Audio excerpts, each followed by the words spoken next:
أعوذ بالله من الشيطان الرجيم. بسم الله الرحمن الرحيم. يا أيها النبي إذا طلقتم النساء فطلقوهن لعدتهن وأحصوا العدة واتقوا الله ربكم لا تخرجوهن من بيوتهن ولا يخرجن إلا أن يأتين الفاحشة مبينة وتلك حدود الله ومن يتعد حدود الله فقد ظلم نفسه لا تدري لعل الله يحدث بعد ذلك أمرا. صدق الله العلي العظيم.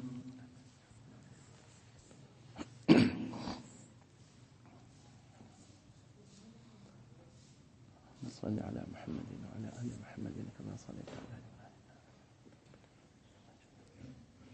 هتوشتم سفارة ده سورة الطلاق أول سر مبارك دي. سورة الطلاق دا سورة مبارک په مدینه طیبه کې نازل شوی دی. دا سورة مبارک مدنی دی او دا سورة مبارک چې دی 12 آیات لري او یو روایت کې 11 آیات لري. جلالین شریف لا صاحب 14 آیات لري. خدا 12 آیات یې ډیرو مفسرینو نقل کړي دي. ټوله کلمې په دې سورت مبارک کې چې موجود دي 249 کلمې په دې سورت کې موجود دي. د دې سورت ټوله حروف چې دي 1100 حرف په دې سورت مبارک کې موجود دي.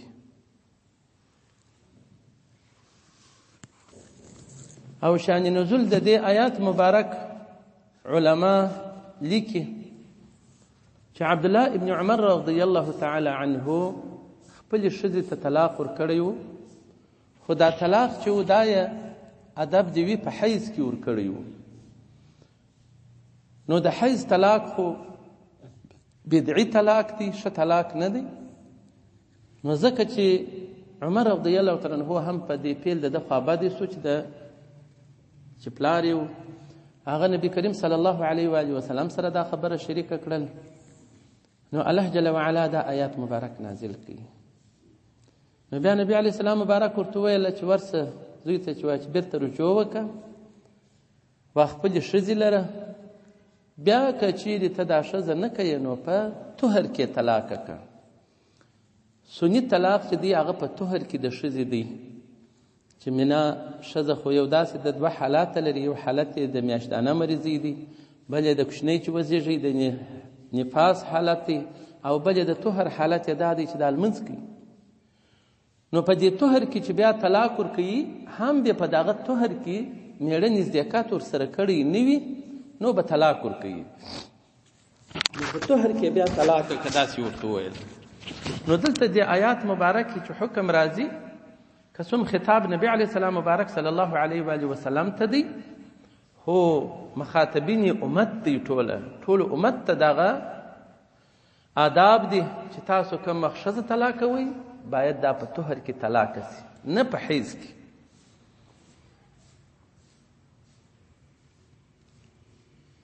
الله جل وعلا شانه فرمایي یا ایها النبی، ای نبی د الله جل وعلا، اذا هر وقت طلقتم چې تاسو طلاق کوئ النساء ښځې، اراده د طلاق لري چې طلاق یې کم، فطلقوهن لعدتهن، تاسو طلاق کې دا ښځې په خپل عدت باندې. عدت د ښځې چې د طلاق ده هغه طهر د ښځې دی. بیا داسې طهر چې په دې طهر کې به میړه نزدېکت نه وي ورسره کړی. نو دغه خپل وخت دی د ښځې.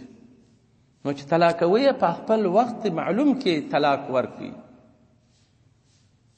او احصوا العده، بیا تاسو محاسبه کوي، حفظ کوي د عدد د ښځې. چې څو عمر یې وسو، یعنی عده چې هغه هم بیا وروسته راځي د ښځو د مطلقې عده چې ده چې طلاقه سوې ښځه وي، نو هغه په 3 قروء، والمطلقات يتربصن بانفسهن 3 قروء. د قروء معنا خو حیض تمل کیږي، پاکی تحمل کیږي. زموږ مذهب دا دی چې دا قروء څخه حیض مراد دی، چې دا 3 وارې حیض ورته رالی، په هره میاشت کې یې پلا راځي، 3 حیض ورته راله، دې میړه یې رجوع ورته ونه کړل، دا ښځه بالا د دې 3 حیض وروسته بیا خپل میړه کولی شي. نو دغه طلاق چې ورکوي په دې طهر کې به ورکوي، انو چې په طهر کې طلاق ورکوي چې دا پاکه ده، انو خو یوه مریضي راځي دا یوه، بله مریضي راځي دا 2، بله مریضي راځي دا 3.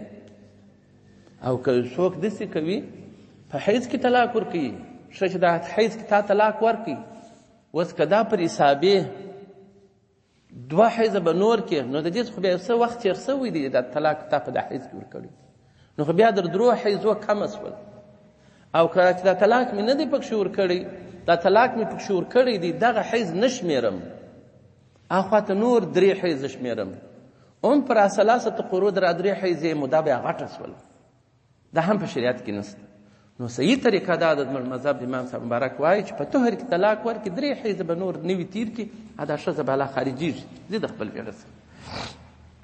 نو تاسو د عدې ښه مراقبه کوئ، حفظ کوئ، دا حساب ښه ورته جوړوئ. واتقوا الله ربکم، وبېرېږئ د الله جل جلاله څخه چې هغه رب ستاسې دی، خالق ستاسې دی. نافرماني مه کوئ، چې کوم احکام شریعت درته وضع کړي دي په هغه کې سیده ځئ. اوس زموږ خلک دي چې ښځې طلاقوي، دې ته په دې پوهېږي لا نه چې دا اوس طلاق زه واقع کوم، آیا دا په طهر کې کول کېږي که په حیض کې؟ هر وخت چې ور وډبوئ هغه یې وډبوئ، په دې نه پوهېږي چې طلاق 1 دی 2 دی 3 دی، آیا 1 سړی اچوي 2 سړی اچوي که 3 سره په پله اچوي؟ نو دا ټوله دی داسې بې محاسبي و بې علمي و جهالت په سړي کې موجود وي، نو دغسې بس 3 طلاق په پله ور وغورځوي. نو بیا چې سړی ډېر ناچاره سي، نو 1 طلاق ور واچوي چې هغه مرجعي وي، چې بیرته په رجوع سره هغه د ښځه کول کېږي. ولې دا په دې وخت کې به ته قهر ورغلی و، غضب ورغلی و، په حالت کې منو برابر، بل وخت بیرته پښیمانه کېږي پر د خپل عمل باندې. نو چې پښیمانه شو خو هغې لارې سته رجوع به وکړي، کې طلاق رجعي ور اچولی او کې چیرې طلاق باین ورته واقع کړی، نو خو هغه د ملا صاحب به راولي، نکاح به ور وتړي، یا به هلته ملا صاحب ته ورسي، دا ښځې وکالت به یوسي، هغه به ملا صاحب بیرته نکاح ور وتړي. او طلاق مغلظه چې 3 سره پر یوه ځای ور واچوي، دا نه بیا ملا صاحب چاره کولی شي، نه بیا ښځه چاره کولی شي، نه بل څوک چاره کولی شي، بالا دا ښځه به ځي خپله عده به تېروي، بل میړه به کوي، چې بل میړه یې وکړي د هغه سره نزاکت وکړي، بیا که هغه طلاق کړل وروسته بیا نو دی کولی شي چې په نوي نکاح سره بیا په نکاح. نو زموږ خلک دغسې ځان وچ کلک جواله ته ودرېږي، 3 طلاق یې اخیستي، باره نه وایي څه وکړم. نو دا 3 سره طلاق هم نه دي برابر، په دغه وجه باندې چې دا یو وخت انسان راځي یو حالت کې، بل وخت بیا پښیمانه کېږي، نو دا خو تا ټولې لارې پر ځان باندې وتړلې.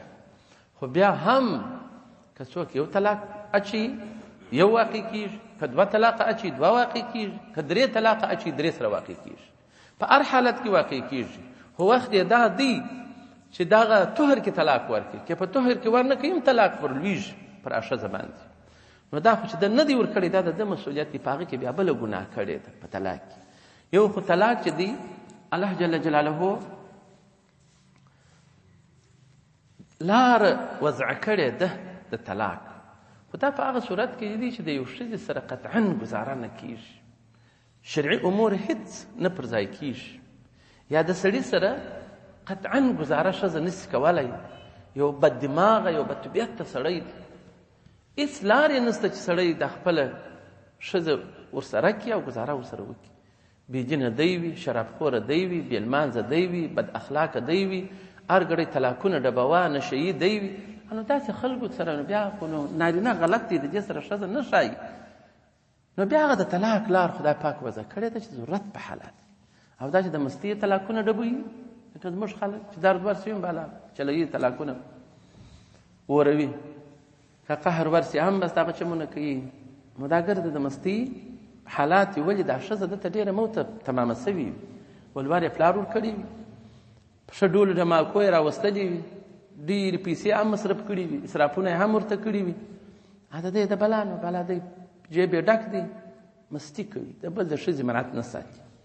او که ښځه کوڅه ګشته وه، ادب یې ډېر وي، سترګې یې خلاصې سوي وي د پردو خلکو سره، ټلیفوني اړیکې وو، بې ستري وو، بې حجابي وو، په دې شانو کې بې حیا سوي وي، او میړه یې عفت والا سړی وي، او دا ګزاره نه ورسره کوي، دغه رقم چمونه کوي، نو چې هېڅ لار هغه حقوق یو د بله شرعي نه مراعتېږي، چې هر څونه یې سره کښېنه یې پیدا نه کوي، نو بیا هغه لار څه چې طلاق. نبی علیه السلام مبارک ته یو صحابي راځي، وایي زما داسې معاینه ده، د هېچ چا لاس نه ردوي، چې هر څوک لاس وکړي دا غږ نه ورته کوي. نبی علیه السلام مبارک وایي نو خو علاج یې کړو چې نه یې څه کنټرولولی، دا د هر چا لاس ورځي، د هېچ چا سره ځان نه خوندي کوي، خو علاج یې کړو، رخصت یې کړو. وایي ډېره مې خوښه ده. نبی علیه السلام مبارک ورته نو صبر پر وکړه چې خوښه دې ده، نو ګزاره ورسره وکړه.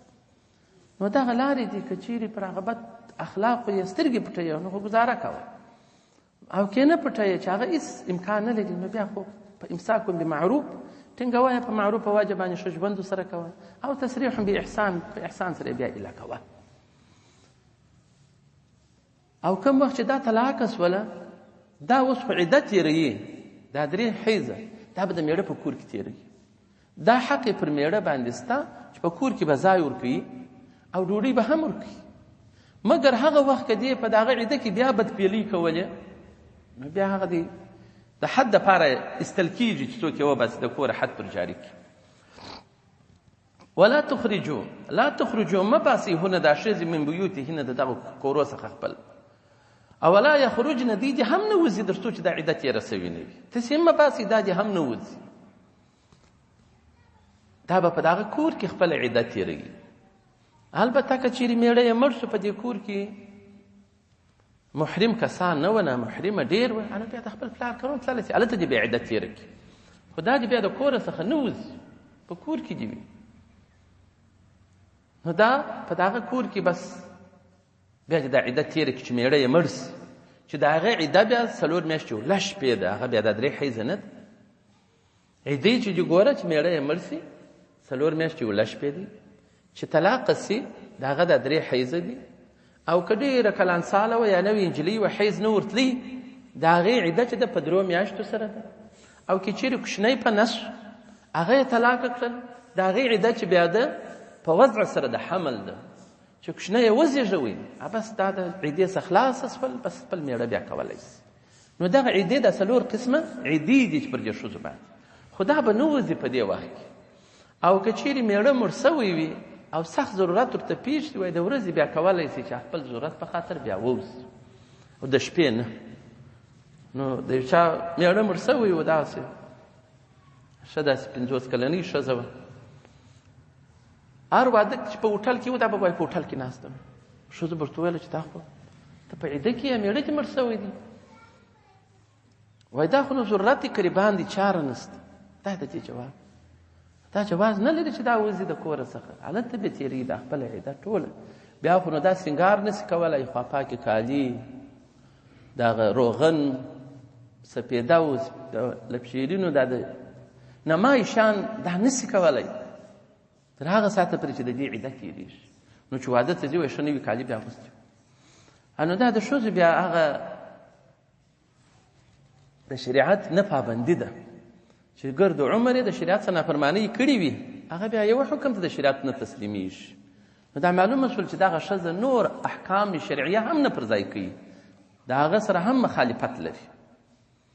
نو تاسې دا ښځې نه دي دې وظیمې تاسې باسئ، الا ان یأتین بفاحشة مبینه، مګر هغه وخت یې باسئ که دوی راتګ وکړي په زنا سره، چې هغه ښکاره زناوې کولې، بد بد کارونه یې کوله، خلک ورته راتلل هندو رواندو داسې.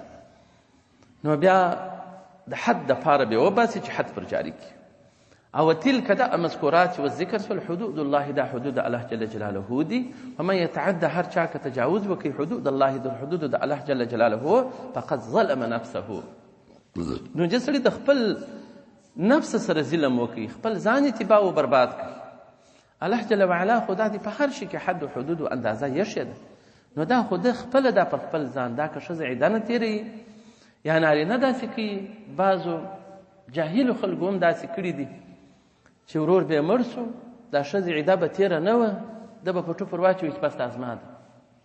نو دا غلطه خبره ده. اول خو په عده کې دا مرکه لا هم دی نسي ورته کولی چې ښځه په عده کې مرکې حق نه لري. البته داسې یو خبره ورسره وکړي چې دغسې ښځې مې نو ډېرې خوښې دي لکه دا ته چې یا دا دینداره ښځه پیدا کړم لکه دا ته چې اشارات یې ورته وکړي، خو مستقیما مرکه نسي ورته کولی. او دی مثال ښځه په عده کې بیا ورته وایي چې ته زما یې، او حال دا چې دغه بیا وروسته در مرګ دا ښځه خود اختیاره ده چې هر څوک میړه کوي، حتی چې دا په خوله ونه وایي هغه نکاح یې نه صحیح کېږي. د پیغلې اقرار په پټه خولهوالي سره کېږي، د دې کونډې اقرار په پټه خولهوالي سره لا نه کېږي، بلکې په خوله به وایي چې زه دغه کوم. نو دغه کارونه په موږ کې چې وي چې څوک یې کوي فقط ظلم نفسه، دا سړی د خپل نفس سره ظلم کوي. نو خدای پاک بیا عذاب ورکوي. دا چې خدای پاک فرمایي چې تاسو په طهر کې یو طلاق ورکړئ، په هر طهر کې یو طلاق چې 3 طلاق اراده لري همداسې یو ورکړه. لا تدري ته خبر نه یې، لعل شاید چې الله جل جلاله به یحدث نوی کې بعد ذلك وروسته در دې طلاق امرا یو بل امر به نوی کې ستا په زړه کې به محبت و میلان و مهرباني بیرته هغه ښځې ته پیدا سي، بیرته به نکاح ورسره وکړې، بیرته به رجوع ورسره وکړې. او دا چې 3 طلاقه پر یوه ځای ډبوې دغه نو بیا ښه کار نه دی. او یوه خبره بل اوس چې مروجه ده، موږ وطن خو هم داسې دا 20 کاله سره ورانو، موږ وطن ته هم 20 رقمه خلک راغلي دي، بیا په دغسې مدارسو کې سبقان ویلي دي. نو 3 طلاق دي یو طلاق بولي، وایي 3 طلاق چې ورکړې معنی ته بس یو طلاق واقع کېږي. نو دا خبره زموږ د امام اعظم صاحب مذهب مبارک کې نشته. 3 طلاق ورکړي 3 سره واقع کېږي، په 3 ثلاثن سره طلاق ده. موږ ټوله د فقه شریف کتابونه په دغه ډک دي، خو دغه غیر مذهبي خلک اوس دغه اوازه په داخل کې خبره کړې چې 3 طلاق ورکړي دا نه واقع کېږي مګر یو واقع کېږي. نو هغه غیر مذهبي خلک دي چې په هغه باندې بیا تاسو خطا نسی. نو دا خو داسې خلک دي چې نبي علیه السلام مبارک موږ ته ویلي دي چې ښه آیات و حدیث به وایي تر د حلقوم بې نه تېرېږي. او چې یو خبره وکړي دی وایي موږ په کتاب کې د خدای دا خبره نه ده لیدلې. نو نبي علیه السلام زما د قسم په خدای ویل لکه څونه چې کلام د خدای دی د غون د نور شان ماته راکول سوي دي او هغه ماته څه ته ویلي دي. نو دی کتاب راته وړاندې که کومه دي د نبي علیه السلام مبارک په کتاب کې نشته. نو امام صاحب مبارک 6 لکه احادیث مبارکه په یاد وه، هغه استنباط استخراج د مسائلو دا کړی دی د آیاتو د حدیث څخه، دا ټوله چونې دي حافظ د قرآن و داسې د هغه د مبارک په مذهب کې په میلیونو داسې علما تېر سوي دي چې دریابونه د علم، حتی د هغه وابیان چې اوس په مدینه شریفه محکمه ده، مکه شریفه کې محکمې دي، په ریاض کې د دې محکمې دي، اکثر احکام پر فقه حنفي دي حلوي. دا مسائل او جنجالونه چې د خلکو ورته راځي پر فقه حنفي حلوي ده. او په بعضې شیانو کې چې دوی خودسري کوي هغه بیا دغسې مخالفت کوي د لوی لوی علماو کتابو څخه. نو 3 طلاق وایي دا یو طلاق دی. نو دا خلک دلاوره کوي پر دې باندې، هر یو باره 3 طلاق اچوي بېرته بیا ماینه کوي. نو دا خبره نه ده. و اذا بلغنا اجلهن کم وخت چې ورسېدل دا ښځه و هغه عدې ته چې اوس خلاصېږي نو بیا که رجوع ورته وکړه فامسکوهن ټینګې کړي دا ښځې بمعروف په ښه معروف په وجه سره ژوند ورسره وکړه من غیر اضرار ضرر مو ورسوه چې دې ته یې مجبوره کوي چې وایي بېرته به زما ولور راکړي باره نو زه تا ایله کوم. او فارقوهن یا جلا کوي که مو ګزاره نه کېږي بمعروف په ښه معروف وجه سره، هیڅ تکلیف مزاحمت باید ورته جوړ نسي. بالا ښه جوړه کالي دې هم ورکړي، بالا دې رخصت کړي. خدا که دی داسې کوي کې معاینه کوي بېرته رجوع ورکوي، هم به شاهدان پر نیسي 2 نفره د هغو په مخ کې چې دا د ما خپلې ښځې طلاق ورکړی و رجوع مې ورته وکړي. او که چیرې داسې و چې ایله کولی هم به 2 شاهدان پر ونیسي چې دا ښځه زما معاینه وه خدای د ما ایله کړه. نو دا ښه خبره ده، بیا به هغه شاهدان شاهدي ادا کوي. نو اوس ګوره داسې یو ښځه راځي میړه وکړي د یو چا سره میړه یې کړی وایي میړه زه طلاقه کړی یم میړه ورته وایي ما رجوع درته کړې ده، ما خو ته بېرته تا ته رجوع وکړل، اوس نو دا ښځه وایي تا رجوع نه ده راته کړې. نو خو دا خبره د هغه سړي نکاح بیا څنګه کېږي، د ده د هغې نکاح څنګه کېږي؟ دلته خود به خوده به جنجال واقع شو. او که شواهد موجود وي، که ښځه وایي چې ما ته طلاق راکړئ، عده مې تېره شول بل میړه مې وکړي، شاهدان شته چې دغه ولې دروغ وایي؟ نو په دې خاطر باندې چې دفع د نزاع او د جګړې راسي، نو الله جل جلاله فرمایي واقیموا واشهدوا، تاسو شاهدان کړئ ذوا عدل، خاوندان د عدل منکم له تاسو څخه، چې دا کې معاینه کوي کې لکه یې پر دې شاهدان ونیسي. واقیموا برپا یې کړئ الشهادة و شاهدي، بیا دغه شاهدانو چې دا شاهدي واخیستل اوس نزاع موجوده شول چې دا بل میړه کوي، دی ورته وایي دا بل میړه ورته ویل چې دا خو ما دې ته رجوع کړې ده، بېرته زما معاینه کړې ده، اوس به نو شاهدان راوړل د قاضي په مخ به واقیموا، نو بیا ادا کړئ او شاهدانو شهادت شاهدي لله دپاره د رضا د الله جل جلاله. تاسې بیا افراط او تفریط زیادت او تنقیص مه پکښې کوئ. ذلک دغه مذکور آیاتونه کوم و تاسې ته وایم یوعظ نصیحت کوي الله جل جلاله به په دې سره، من هغه چاته یې کوي پابند د دې احکامو بولي، یؤمن بالله والیوم الاخر، چې دوی ایمان لري پر یوه خدای پاک باندې، والیوم الاخر په ورځ د آخرت ایمان لري. نو داسې کار څوک نه کوي.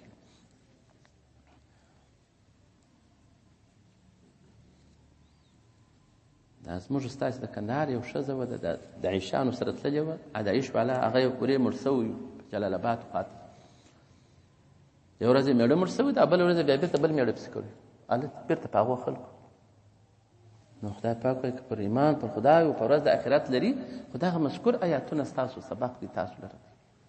په خارج کې دا ښځې دي ځي، خو زموږ ستاسې ښه مؤمنان هم ورېسته، نو دغسې بې مور و بې پلاره 5 ورځې د یوه سره معاینه وي، بیا چې هغه طلاقه کړي 10 پیونۍ شي بیا بل میړه کړي، بیا بل میړه کړي، هغه د کفارو چمونه کوي. نو خو دا ایمان پر خدای او ورځ د قیامت نه لري، که یې ولري خو داسې کار نه کوي. هره ښځه خپل عدت تېروي، طلاقه یې که هر شی کوي میړه کوي. بیا اوس عصر کې هو یهودي چې څوک کوي، په اوس عصر کې دا ګرده مشرکین دي، اوس دا یهود و نصارا پر خپل حالت پاتې نه دي، په هیڅ کتاب عمل نه دي، لکه دهریان داسې شان دي اوس. نو نه د دې ښځه روا ده چې څوک مسلمان یې وکړي، او نه زموږ ښځه روا ده چې دوی یې وکړي. نو اوس حالات وګوره، ته پخوا حالات وګوره، اوس زموږ مسلمانانو باندې چې دا صحابه را ژوندي سي ګوته په غاښ ورته ونیسي، دا څنګه مسلماني ده چې موږ مسلمانان چې دا د قرآن وایي داسې حالات را پکښې کړي، نو دا به کافران څنګه حال دي؟ نو د هغو سره نکاح و دا شان اخو دا چې د دنیا شهوات و عیش و عشرت نیولي وي، هر څه چې وکړل هغه یې وکړل. نو شریعت او قرآن موږ ته هر څه راښودلي دي. نو څوک چې ایمان پر خدای او په ورځ د آخرت لري، هغه موافق د شریعت سره چلیږي. ومن یتق الله یجعل له مخرجا، څوک چې تقوا وکړي د خدای پاک څخه وبېرېږي، یجعل وبګرځوي خدای پاک له د لره مخرجا، ځای د وتو د کرب او د غم څخه به خدای پاک وباسي. دا به ثمره د تقوا وي. هر متقي سړی چې دی هغه ډېر غم و درد نه لري، په شان د هغه خلکو چې هغه تقوا نه لري. متقي سړي ژوند ډېر په اطمینان کې تېرېږي، او چې تقوا ونه لري د هغه ژوند په اضطراب کې تېرېږي. متقي سړی د هر ګناه څخه ځان ساتي، او فاسق و فاجر چې دی هغه ځان نه ساتي. هر ګناه چې د هغه ریب لري، شک لري، تردد لري، اضطراب لري، نو دغه خلک بیا په اضطراب کې کېږي.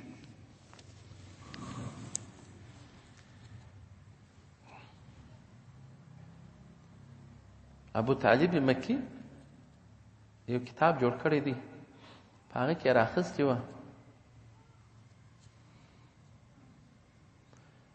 د نبي علیه السلام مبارک په وختو کې یو دوی ښځو نبي علیه السلام مبارک ته حال واستوي چې موږ ډېرې سختې تږي یو، بیخي په عذاب یو، ته موږ ته اجازه وکړه چې اوبه وڅښو، روژه ماته کړو او حال مازدیګر و لکه دا اوس. نو نبي علیه السلام مبارک باره ورته وویله ستوني ته ګوته واچوئ، یو پیاله کې کوي استفراق ووایي. نبي علیه السلام مبارک استازي چې ورته راغلي دي هم دغسې وکړه. ادب چې ډېر وي چې کوي ووایي غوښې او وینې یې کوي کړلې دواړو او دواړې ارامې شولې تنده یې ورکه شوه.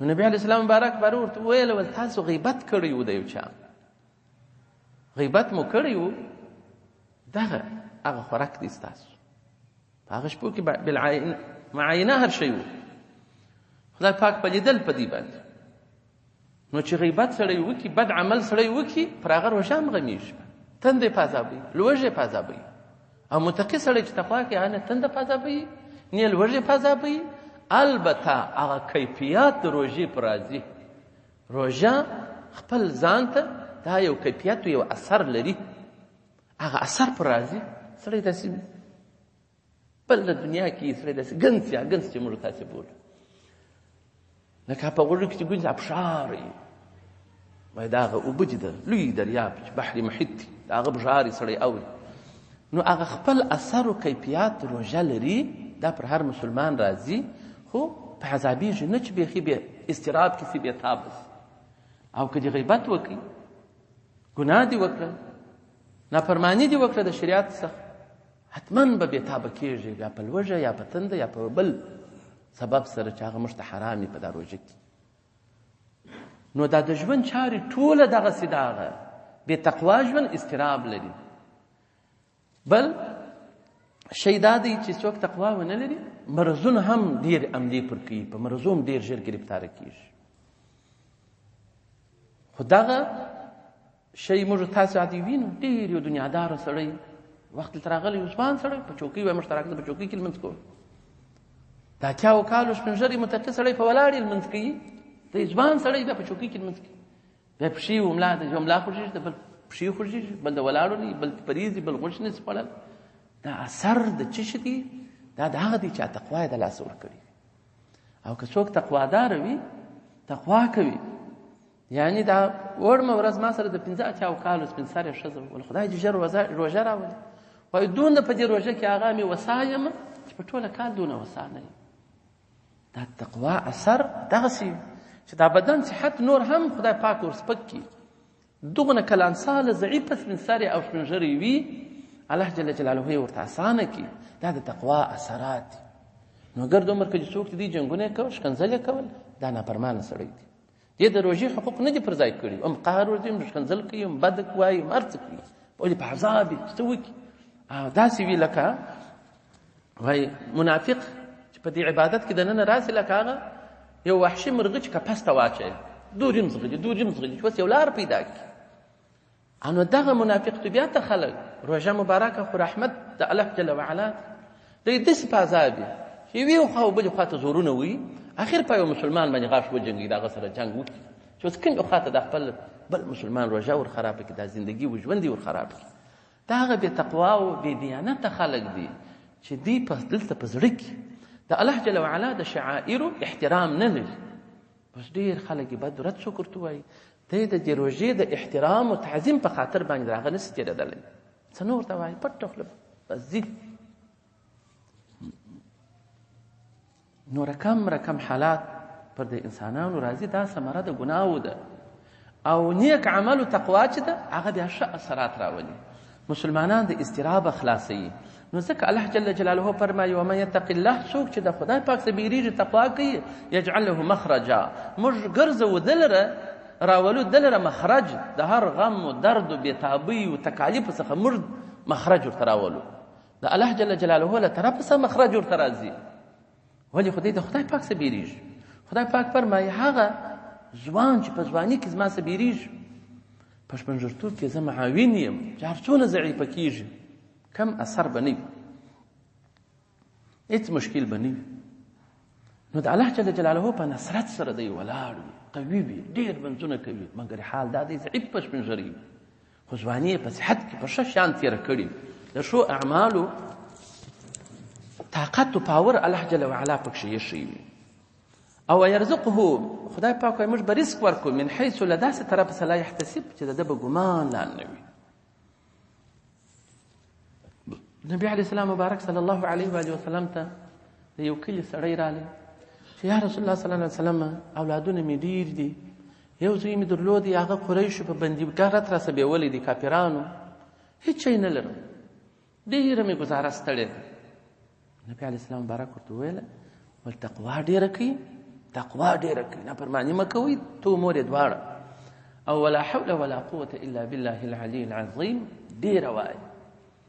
نو دوی چې تقوا شروع کړله، یوه میاشت نه وه تېره سوې چې زوی یې د بندیخانې څخه راوتښتېدی، چې پر لارې راځي په دشت کې د قریشو د کفارو یو غټ رمه د پسو ګرځي، بس یې هغه هم سره د مخه کړه، هغه یې روغ رمټ راورسوله خپل کلي ته. نو میاشت نه وه تېره سوې، الله جل وعلا د هغه نیستۍ څخه دې مؤمنانو ته مخرج راوستی، هم یې زوی رایله سو، هم یې زیات شمېر سره پسونه شتمني راوړله د قریشو څخه غنیمت. نو دا د هغه تقوا ثمره وه چې نبي علیه السلام بارک ول تقوا وکړه. دا زموږ خلک بې تقوا خلک دونه ډېر زغلي، دونه په دې دنیا پسې ستړي وي چې تمام نه لري، ځانونه یې ذاترکي کړي وي. نو کله کله زموږ په دوستانو کې چې داسې مشوره یې کړې ده مال تقوا وکړي، خدای پاک کله ارامه در ورسوي، او که چیرې تقوا ونه کوي بیا به ډېر پسې ستړي یاست او لږ شی به بیا په لاس درځي. نو ځکه الله جل جلاله چې څوک ته خدای پاک څخه بیریږي، الله جل جلاله رزق هم ورکوي من حیث له داسې طرفه څخه لا یحتسب، د ده به ګمان نه وي درسره چې ما ته اوس دا رزق د کومې خوا راغلی. نو هېڅوک وږي نه پرېږدي، باید هغه اغنیا خو یو شی لري، مسکینان لا ډېره تقوا وکړي چې زه هم دغسې یو شی لاسته راوړم. نو شی خو په تقوا سړي ته لاسته راځي، په غلا خو سړي ته نه راځي. یو سړی به غل وي، نو د غله دوامداره سرمایه نو چا لیدلې ده، د سودخور دوامداره سرمایه نو چا لیدلې ده، کې لري هغه ورته عذاب وي. یو نفر ول په 3 میاشتې کې مې ول 2 وار هندوستان ته په دوا پسې یوازې تللی یم، پیسې یې ډېرې درلودې، مګر دا زموږ خلک دي ولاکه په کاله په 15 کاله په عمر نه تللي هندوستان ته په دوا پسې. نو دا د الله جل جلاله له طرفه څخه داسې یو شی راځي چې خدای پاک به مال درکړي بې تقوا، خو بیا به په ستړي یې، نن دا ناجوړی، نن دا جوړ ناجوړی، نن غله وړي، نن به هغه پسې ګرده پسې سرک، هر څوک د ده په ضرر باندې پسې سرک. او که په ښه اطمینانو تقوا سره هغه دنیا ده ته راځي، په ډېر وسایي او اطمینان سره استعمالوي او خپله ګټه ځنې اخلي.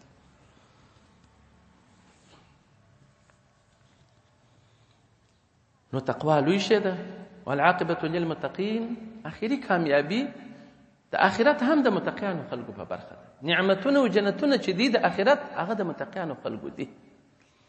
او د هر چا حدیث قدوسی دی، د تصوف په کتابو ډېر اخیستی دي، چې الله جل جلاله فرمایي چې په ورځ کې د قیامت وایي هر چا هلتسې نسب درلودی، قومیت مکاوه په دنیا کې. یو نفر په حکومت کې و، بیا برطرف شو، و دروازه به وټکېده، دونه کریټونه د میوې بیا راته کښېښول، دا واخله موږ داسې خو عزیزان یو سره، دا بیا راکول. څو عمر بعد هغه برطرفه شو، ول سلام له ولاکه څوک راځي. نو دا زموږ خلک قومیت بنا بر قدرت باندې کوي. که ستا د قوم سړی وي، غټ غټ خلک به وي، تا قومي نه بولي. که بل سړي پیسې درلودلې یا قدرت لري، هغه یې قومي دي. دا د درواغو قومیت په دې دنیا کې خورا ډېر دی. نو الله جل جلاله دا بندگانو ته وفرمایي، یو د نبی اکرم صلی الله علیه و سلم سبب و نسب نه قطع کیږي، چې نبی علیه السلام مبارک وایي د هر چا سبب و نسب به قطع سي الا سببي و نسبي، زما سبب و نسب نه قطع کیږي. عمر رضی الله عنه په علي رضی الله عنه باندې ډېرې مرکې وکړلې، اخر په لور ځنې وغوښتل. زما صرف مقصد دا و چې د نبي علیه السلام مبارک په دوستانو کې زه داخل یم، په قریبانو کې زه داخل یم، چې ستا کلثوم رضی الله عنها مې وغوښتله. نبی علیه السلام وایي د هر چا سبب و نسب قطع کیږي، زما او د قریشو دغه به قطع سي، خو د نبي علیه السلام مبارک سره مې نسب و سبب نه قطع کیږي. په ورځ کې د قیامت نیم دی دوست. نو نبي علیه السلام مبارک د ټول امت شفاعت کوي، د ډېرو غټو ګناهکارانو شفاعت کوي د امت. نو چې زه په سبب و نسب کې یم، بیا خو زما بیخي شفاعت کوي. نو دا د نبي علیه السلام نسب دی. او په ورځ کې د قیامت په خدای پاک وفرمایي چې هر چا ته خپل قومیتونه مکوله درلودل، مو اخو مو وکړل، بلا کیف زما نسب چې دی هغه متقیان خلک دي، زما قومیان چې دي هغه متقیان خلک دي، هغه دې ولاړ سي. الله جل وعلا دې سوال به جواب جنت ته واچي. دا د تقوا داسې یو صفت دی چې مسلمان کې رالی، یو مخ شایست دی د دنیا او د آخرت تقوا. دا سړی ښایسته شو باله. نو په دې شیانو چې موږ د دې دنیوي پوډرو سپېدو ځانونه ښایسته کوو، دا عارضي دي د یوه ګړي دپاره دي، او اصلي ښایست په تقوا سره دی د انسان چې هغه زړه نوراني کوي. تقوا د زړه څخه نورانیت پر مخ باندې معلومیږي، راځي په مخ کې معلوم وي. تک تور سړی مګرې نورانیت د ایمان او روښنایي د تقوا پکښې ځلیږي، هغه پکښې معلومه وي. نو الله جل وعلا دې ښه تقوا را نصیب کړي، خدای دې مظاهر و باطن را روښانه کړي. کارونه خراب دي، عملونه مو نه دي درست. او بل ومن يتوکل علی الله، خدای پاک فرمایي که چا توکل پر خپل خدای پاک باندې وکړي، فهو حسبه، الله جل وعلا کافي دی ده. چې څوک پر خدای پاک باندې توکل کوي، الله جل جلاله ده کافي دی. یعنی موږ تاسو خو دماغونه لرو، عقل خدای پاک را کړی دی، نو در خپل اندازې پرې خو هغه استعمالوو، خو اخر په کله کله در دماغ هم دا شان غټ سي واوړي، نو چې واوښتله نو هغه کارونه به سړی خپل خدای پاک ته سپاري، هغه نو بیا موږ نشو سمولی.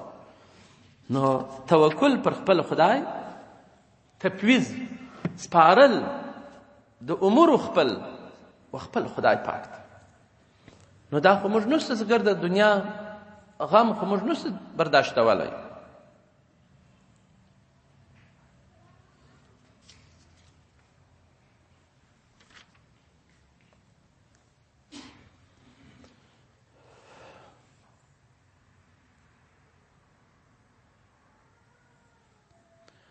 نو اجامی آیات په قرآن عظیم کې د نصیحت پر ډول چې دی هغه ان الله یأمر بالعدل والاحسان، دا آیات مبارک دی. او غټ آیات په قرآن شریف کې د امید او د خلاصون د بلاو څخه چې دی هغه دغه آیات مبارک دی چې ومن یتق الله یجعل له مخرجا ويرزقه من حيث لا يحتسب ومن يتوکل علی الله فهو حسبه. دا چې یو سړی وایي سختو مشکلاتو کې راګیر وي، دا آیات مبارک ډیر کی تلاوتوي، الله جل جلاله یې د هغه مشکل باس. او که سړی بیخي امید یې پسې کته شو داسې ناجوړي ته ورسېدي، نو بیا د هغه آیات مبارک شلمې سپارې په دا سر کې دي، دا د امو سره ملګري کې وایي دی امن یجیب المضطر اذا دعاه ویکشف السوء ویجعلکم خلفاء الارض اإله مع الله قلیلا ما تذکرون. داسې آیات مبارک دي شلمه سپاره کې. نو دغه چې سړی وایي نو بیا الله جل جلاله او دروند آیات په قرآن عظیم کې چې ډېر وزنداره دی هغه بیا آیت کرسي شریفه ده.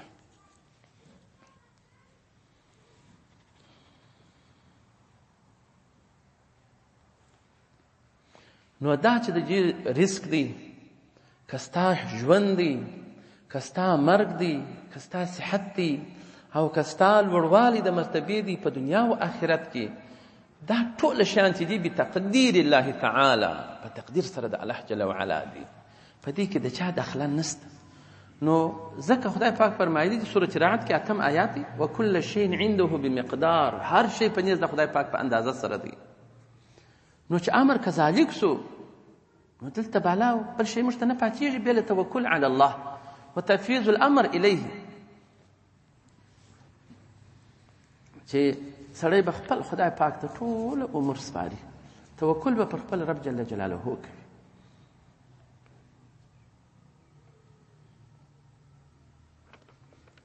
توکل چې کمزوري سي بارونو کارونه بیا خرابېږي.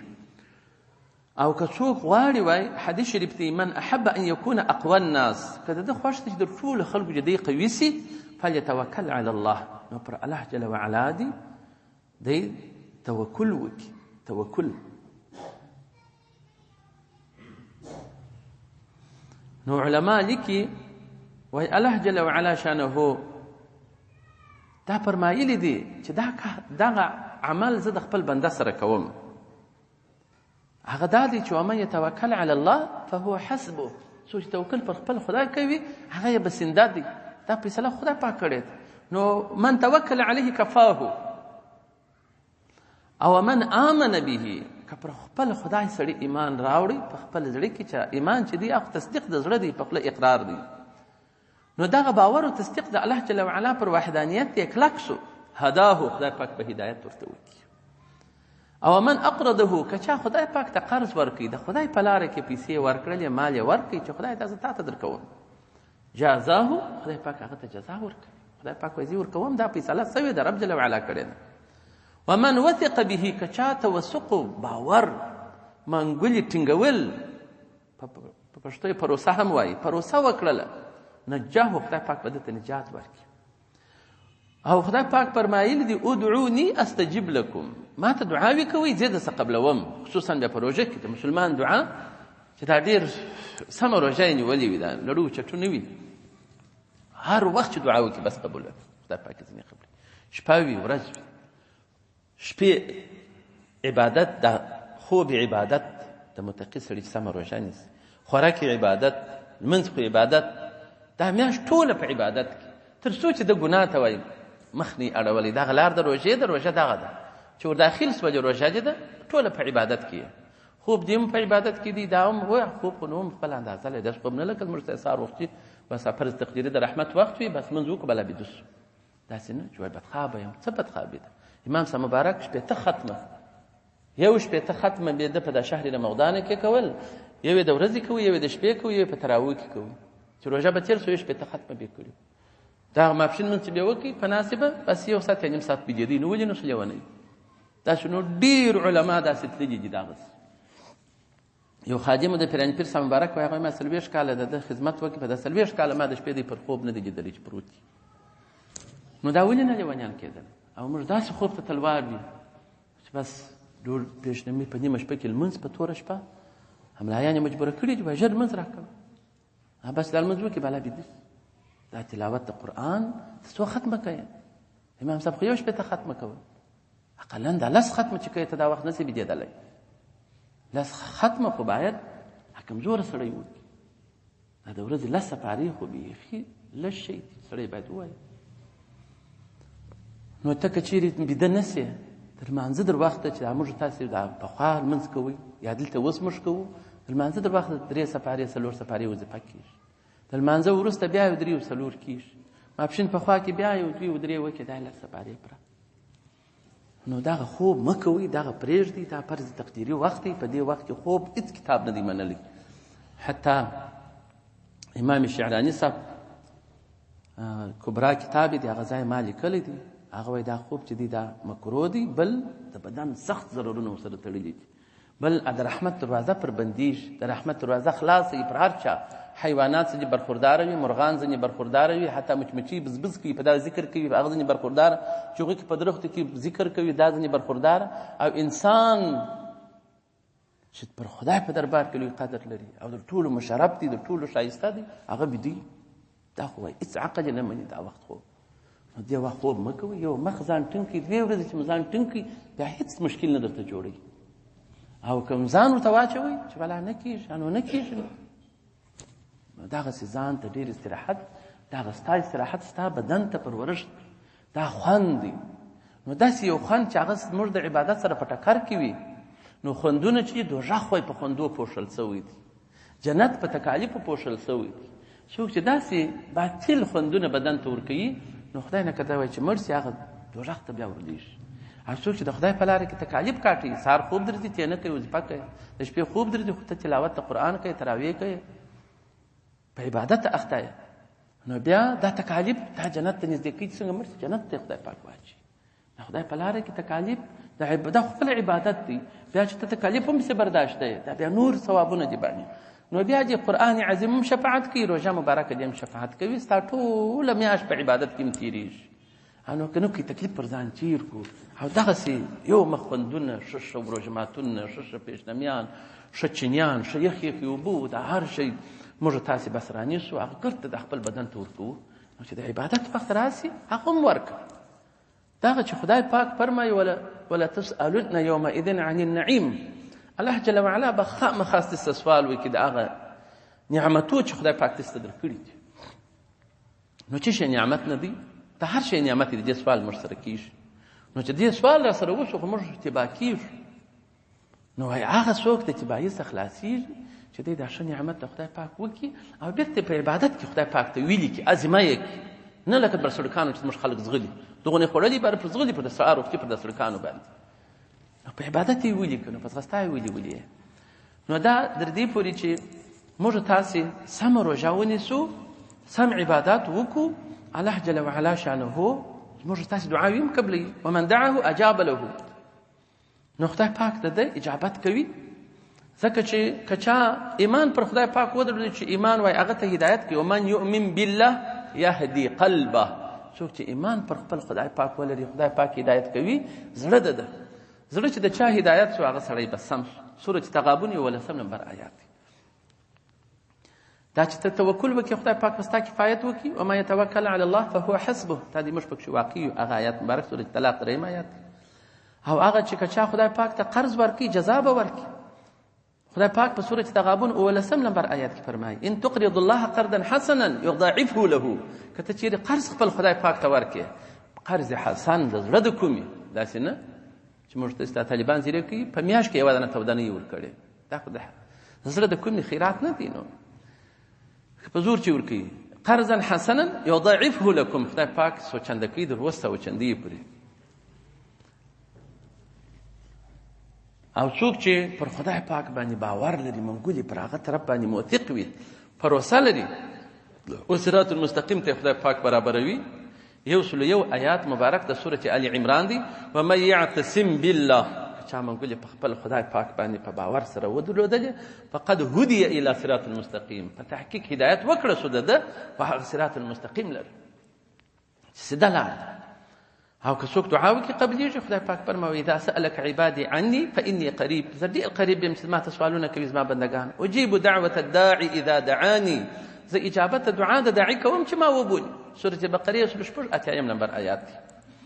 نو دا در دې پورې چې د رب جل وعلا په لاره کې څوک توکل وکړي الله جل وعلا شانه یې بس کافي دی ده، بسنده دی ده.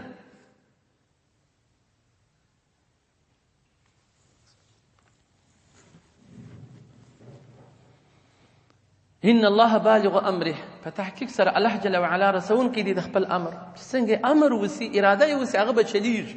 بیا څوک دفع د الله جل وعلا د امر نس کولای. قتل په تحقیق سره جعل ګرځولي دي الله جل جلاله لكل شيء هار شلره قدرا، یعنی قدر علماء میقات وخت، هر شلره خدای پاک وخت ټاکلی. بیا به الله جل وعلا تا د دې شدائد سره د دنیا وبس که چیرې تا تقوا کړې وه په جنت کې به دې واچي، قبر به دې د جنت باغچه وګرځوي، په ورځ د قیامت به دې پوه نه کړي. د هغه لویو شدائدو څخه به تا ته اسانتیا راولي. آیا دا اوس موږ دونه عملو؟ دا کرونا په چین کې پیدا شو، په زرهاوو یې مړه کړه، ولاړله په ایران کې وموښتل، ټوله دنیا یې ونیوله، سختې مرګونه یې پکښې وکړل، خو موږ خدای پاک ونه ساتلو. دا شدت الله جل وعلا موږ بندگان د مؤمنان چې دا ضعیفه بندگان دي، ښه خلک په موږ کې موجود دي، ښه مؤمنان موجود دي، اولیاء موجود دي. خدای پاک دا هغو په خاطر موږ څخه لو بلا لرې کړل. په دې دنیا داسې لوی لوی بلاوي 40 ملکو بلاوي را باندې راغلې چې په وسه یې پرې هغه یې وکړه.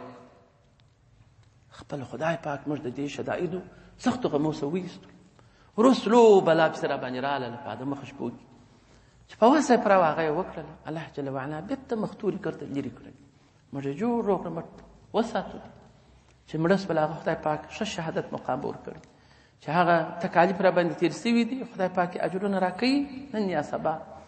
اوس هم خو دا دنیا د غم زانګو ته بس یو باران دی کېږي، په هر کال کې د غمو بارانونه کېږي. نو دغه ښه مؤمن دی چې د غمو څخه برخورداره لري او چې د غمو څخه نه په راضي نو ګر د آخرت ته بیا ورته ذخیره کېږي. نو هغه مؤمن ډېر ښه دی چې په ناجوړۍ کې مړ شي و مرګ د شهادت ورکول کېږي، تر هغه مؤمن چې درب مړ شي هغه بیا د عذاب پر تېرېږي، ناجوړی وي دی، پیچکارۍ ورلګوي، ګولۍ خوري، نن دا بېنمکه شی خوري، دا هغه کوي چې دا هر شي ته دی زوکلیږي، خدای پاک هلته دی لوړوي، ګناه یې رژوي، درجې یې وبلندوي. نو موږ افغانانو خو په دا مشکلاتو کې دي. نو د مؤمن شان دغسې دی چې په هر وخت کې یو باران د غم پر سړي کېږي. نو آدم علیه السلام چې خدای پاک پیدا کړي 40 ورځې، نو چې هغه څو ورځې وې د هغه وخت ورځې 40 ورځې وې ده دا جوسه خدای پاک شته کړې وه.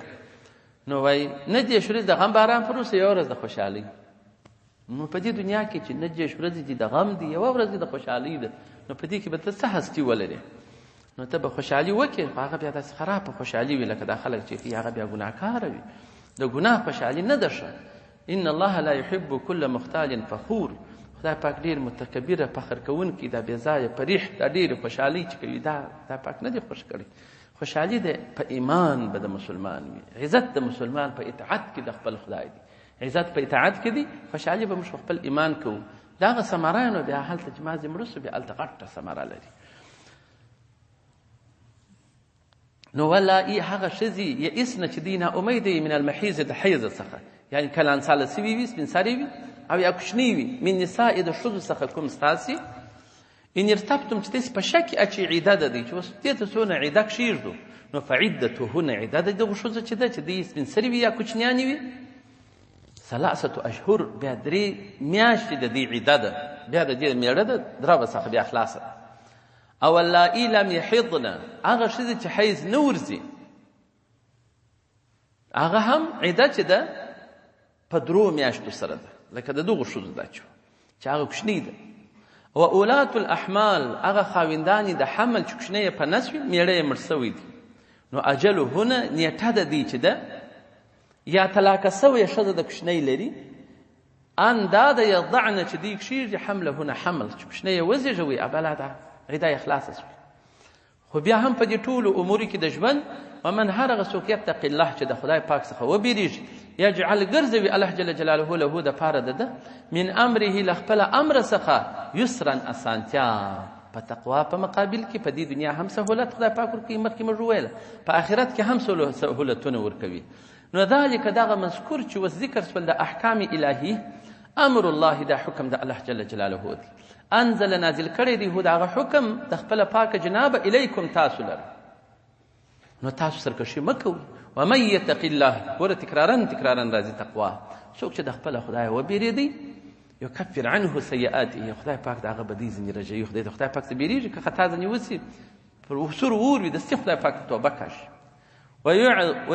ويعظم غټوي خدای پاک له دغه چا لره چې دی د خدای پاک څخه بېرېږي تقوا لري، اجرا مزدوري هم پسې ورکوي، ابدي هم ورژوي، کله کله د بدیو پر ځای نیکۍ ورولېږي خدای پاک. فاولئک یبدل الله سیئاتهم حسنات، رب جل وعلا هغه څه ذات دی چې په اخلاص وکړي توبه وباسي بیا هغه بدلې کړي هغه بدي د دی بس حسناتو سره یې ورولېږي. نو ځکه خدای پاک عظیم اجر هم پسې ورکوي، ګناه هم ورژوي د متقیانو خلکو. اسکنو سکونت ورکوي هونه و دې مطلقاتو ښځو لره من حیث په هر هغه ځای کې سکنتم چې تاسې ګزاره کوئ، مخکې ما بیان درته وکړي من وجدکم دا خپل وسعت و طاقته څخه ستاسو چې څنګه ډوډۍ خوري تاسې هغه څه شی دې ته هم ورکوئ، په کوم کور کې استېږئ په هغه کور کې تاسې دې ته هم خونه ورکوئ، ځای ورکوئ. ولا تضاروهن ضرر مه رسوئ هونه دې مطلقاتو ښځو لره چې تاسې طلاقې کړي دي لتضیقوا علیهن تنګي راولئ پر دې باندې قصدن یې مجبوره کړئ دې ته چې د کوره د څه ووسي. وإن كن أولات حمل کې کوچنیان په کوچنۍ په نسو طلاقه کړي دي فانفقوا علیهن هم ډوډۍ ورکوه دې ښځو ته حتی تر هغه وخت یضعن حملهن چې دوی اجدي دا حمل. فإن أرضعن لكم بیا که چیرې تا ورته وویله چې دغه زما زوی دی شیدې به ته ورکوې ښځه دې طلاقه کړې ده نو فآتو ورکوي هونه دې ښځو اجورهونه مزدوري به ورسره ورکوې داسې به نه کوي چې ستا هم زوی دی نو ته ورکوه. خو بیا هم که دې نه درلودله مشوره ورسره وکړه په زور یې هم نسې ورکولی. وأتمروا مشوره وکړئ بینکم په خپلو منځو کې بمعروف په معروفه وجه سره په حق د اولاد. ښځه چې طلاقه کړې ده بیا هم مشوره ورسره وکړه چې تا زوی دې ته شیدې نه لرې پلانکۍ ته بې ورکړو څنګه دې یا دا رقم شیدې به ورشروع کړو. او ان تعاصرتم که چیرې تاسو سختې شولاست یعنې ښځو ته یې نه ورکوئ چې زه دا زوی دی نو فسترضعو له اخرى بیا ژر بله مرضعه بله شیر دهنده ښځه ونیسئ له دا کوچني لره یعنې فسترضعو دا طلب دی د بلې شیر دهندي وکړي له دا پلار لره اخرى چې بله وي امور یې پاته شول چې وایي نه ورکوم هغه بله ښځه دا پلار ته ور ونیسي پلار دې اجر و مزدوري ورکړي. دې دپاره د دې ينفق چې نفقه وکړي ذو سعة هغه خاوین د وسعت من سعتې د خپلې پراخۍ سره چې څونه وس طاقت دي هغونه اندازه نفقه مې پر طلاقه سوي ښځه چې په عیده کې ورکوه ومې دغه ښځه چې ستا زوی ته شیدې ورکړي ښه پراخه شی ورکوه. ومن قدر علیه رزقه که پر چا تنګ و پر ده باندې رزق ده فلینفق نو دی بیا نفقه کوي مما د هغه څه عطا چې ورکړي وي هو ده ته الله جل جلاله کوم څونه وس و طاقت چې ورکړي دي هغه دې دی استعمال کړي بیا داسې چې نه کوي. اوس موږ مثال په دا سرسایه کې او جوشي هم راغلي دي غنم هم راغلي دي وربوشي هم راغلي دي خرما هم راغلي ده نو چې اوس لوی تجار دی هغه هم 100 افغانۍ ورکوي دغه نیمن غنم، مسکین سړی د کوچنی دوکان لري هغه هم دغه ورکوي. نو هر څوک خپل وسعت سره مکلف یې وګوره او جوش په شو. یو من کرت هم راغلی، کرت څونه ګران دی، نه د کرت دا ورکوي نه دا جوش دا ورکوي. نو خانان خلک باید هغه ښه پراخه ګران بیه شي صدقه کړي په خپله سرسایه کړي. او دا میانه خلک چې هغه نو دا خرما او کرت دغه غنم او وربوشي باید خیرات کړي. نو داسې هر سړی د خپل وس او طاقت په اندازه باندې مکلف دی چې ډېر شی لري ډېر شی به د خدای په لاره کې ورکوي، لږ شی لري خپل اندازه. خو بلا یکلف نه مکلفوي الله جل جلاله نفسا یو نفس الا هو بیا مکلف دی ما په هغه شي سره اتاها چې الله جل وعلا هغه شی درته ورکړی وي په هغه سره دی مکلف دی. سجر دی یجعل وبګرځوي الله جل جلاله بعد عسر که چیرې څوک په لاس کې شی نه لري او د خپل حقونه په ادا کوي یسرا اسانتیا به الله جل وعلا پر راولي بیا پر د باندې. نو الله جل وعلا دې موږ تاسو په دنیا او آخرت کې اسانتیاوې راولي. خدای پاک دې هدایت راته وکړي، خدای پاک توفیق راکړي چې دا روژه مبارکه په ښه شان ادا کړو. وما علینا الا البلاغ. الشیطان الرجیم بسم الله الرحمن الرحیم وكأي من قرية عتت عن أمر ربها ورسوله فحاسبناها حسابا شديدا وعذبناها عذابا نكرا فذاقت وبال أمرها وكان عاقبة أمرها خسرا أعد الله لهم عذابا شديدا فاتقوا الله يا أولي الألباب. صدق الله العلي العظيم.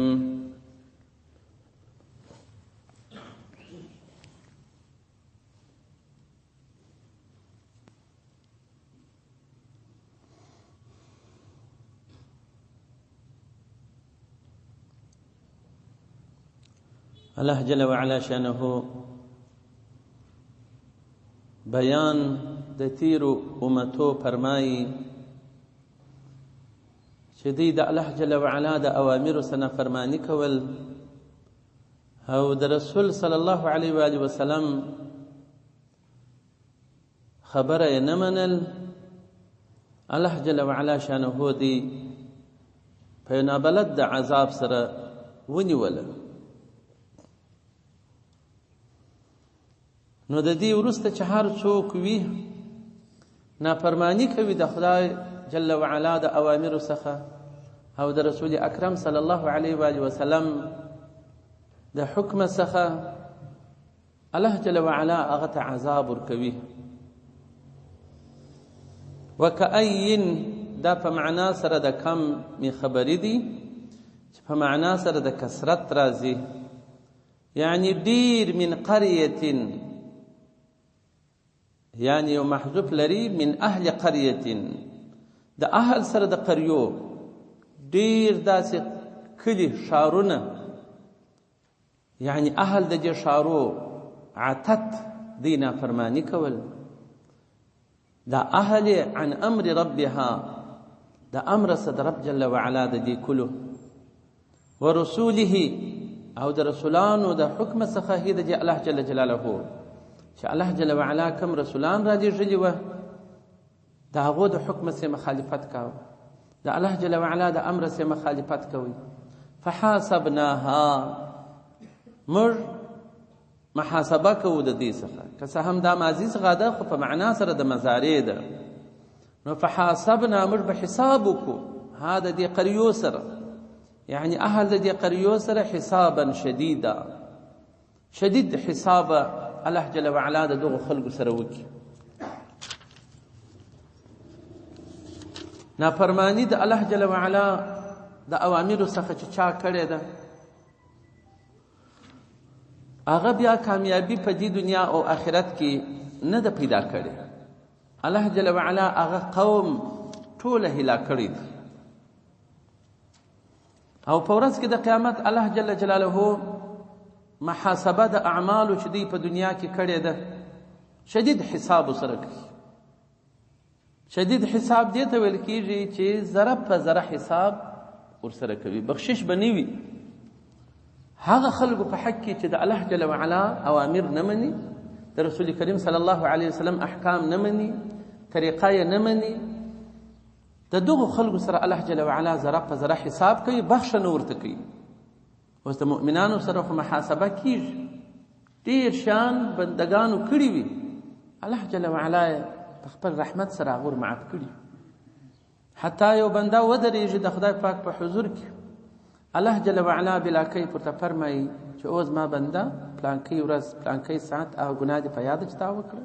دی وایي هو. هغه دې په یاده، هغه دې په یاده، هغه نافرماني دې په یاده، دا ټوله ور یاد کړي. نو دی په زړه کې دا وایي چې غرق شولم سر در پای. نو الله جل وعلا بلا کیف ورته وفرمایي چې ما په دنیا کې دا ستا ګناهي او نافرماني پټ کړي وې پر تا باندې، څوک مې نه و در خبر کړي، زه خو در خبر وم. نو نن ورځ هم زه پر تا باندې نه لڅوم، زه ټوله مې در بخښلي. دا د مؤمنانو سره چې دی اوامر د خپل خدای پاک مني، د رسول کریم صلی الله علیه و آله وسلم احکام مني. البته خطا ځینې کیږي په جهالت سره، ګناه ځینې کیږي، نافرماني ځینې کیږي په جهالت سره، خو بیرته هر مسلمان چې یو ګناه وسي، ګناه ځینې وسي، نو کې پښیماني بیا کوي، قرار کړه پښیماني کوي، راضي نه وي په دې ګناه باندې، نفس لوامه یا فعاله وي، یو کار وکړي بیرته ملامتیا په خپل ځان وایي دا مې څنګه کار وکړي، خو د زړه د کومې خوښ نه وي کار چې دی یې وکړي، خو سر په سر ځینې اوسي په خطا سره، په جهالت سره. نو د دغو خلکو په حق الله جل وعلا بیا په خپل رحمت سره محاسبه د ډیرو افعالو نو سره کوي. حساب خو د هر چا سره کول کیږي، خو په حساب کې مناقشه پیښ شول بس دا سړی هلاک شي چې دغه ګناه دې کړې ده، دغه ګناه داسې. او الله جل وعلا بیا وفرمایل چې بیا عذاب ورکوم دغه خلکو لره عذاب شدید سره، ناولد د عذاب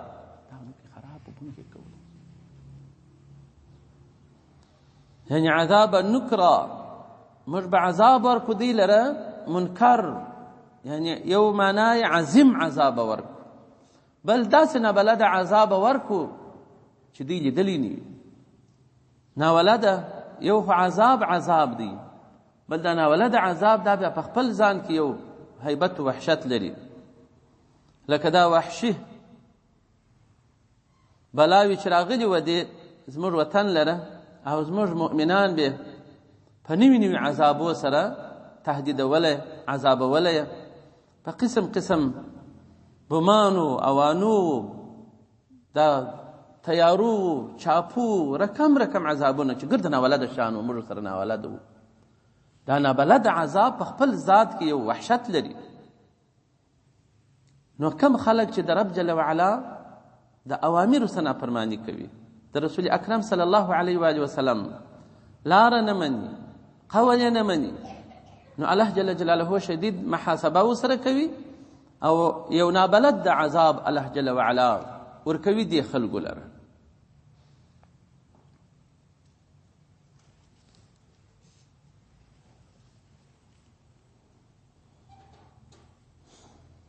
وعذبناها، خدای پاک به عذاب ورکړي د اهل رد دې قریو، عذاب نکرا، عذاب ډیر نابلد، او بل عظیم معنا هم راغلی ده چې عظیم عذابونه به الله جل جلاله ورکړي، هم به ناولده وي، به عذاب وي. او په دې دنیا کې هم دغه کسان چې نافرمانه وي د حکم صد رب جل جلاله، د امر صد رب جل جلاله، او د رسول اکرم صلی الله علیه وسلم د اوامر څخه په دې دنیا کې هم لوږه پر مسلط کوي، قحطي پر مسلط وي، جنگ پر مسلط وي، په تور او خصب خدای پاک پر راولي، په مځکه باندې نوځي. نو خاصه په دې معنی هم دی چې دا د عذاب را لي خلک په مځکه نه وتل، او دا عذاب هم دی چې سربیرن مرسي په مځکه نه باسي، خاصه به کې په مځکه، لکه دا تیر کلو کې پر کفارو باندې دا کرونا مرض را لي، چې مؤمنانو ازار وله، نو هغه و چې خلک مړه کېدله بس په مځکه یې چخله، حتی داسې ملا واورېدل چې بلدوزرانو یې خاورې مازې پر اړولې، داسې یې خسپوله دوی خپله. نو دا سبب دا دی چې په دې دنیا کې هم خدای پاک عذابونه پر راولي او آخرت کې هم الله جل جلاله عذاب ورکوي چې هغه به ډېر نابلد د عذاب وي.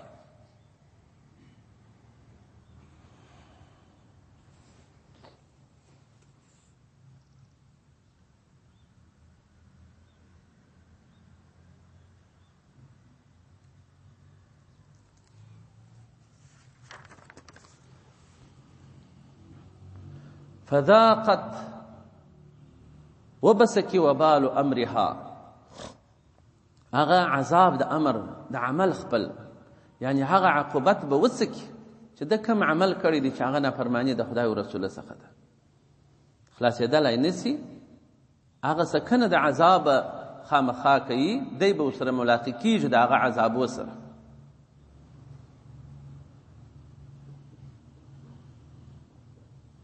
او کان عاقبت امرها، عاقبت د امر د ده چې دی هغه به خسرا تاوان او هلاکت وي، خلاصېدلی به نشي. مسیر د دې سړي به د نافرمانه کس مسیر به خسران او هلاکت ته به وي، او عذاب په دې دنیا کې هم دی په گرفتاره وي او په آخرت کې به هم ورته ذخیره وي. نو دا خلق تاوانی کوي خپل ځانونه، خپل نفسونه، خپل مالونه، خپل اهل، یعنی په نافرمانی کې د خدای او رسول خسارت موجود دی، د ځان په حق کې، د اولاد په حق کې، او د اموال او د مال په حق کې.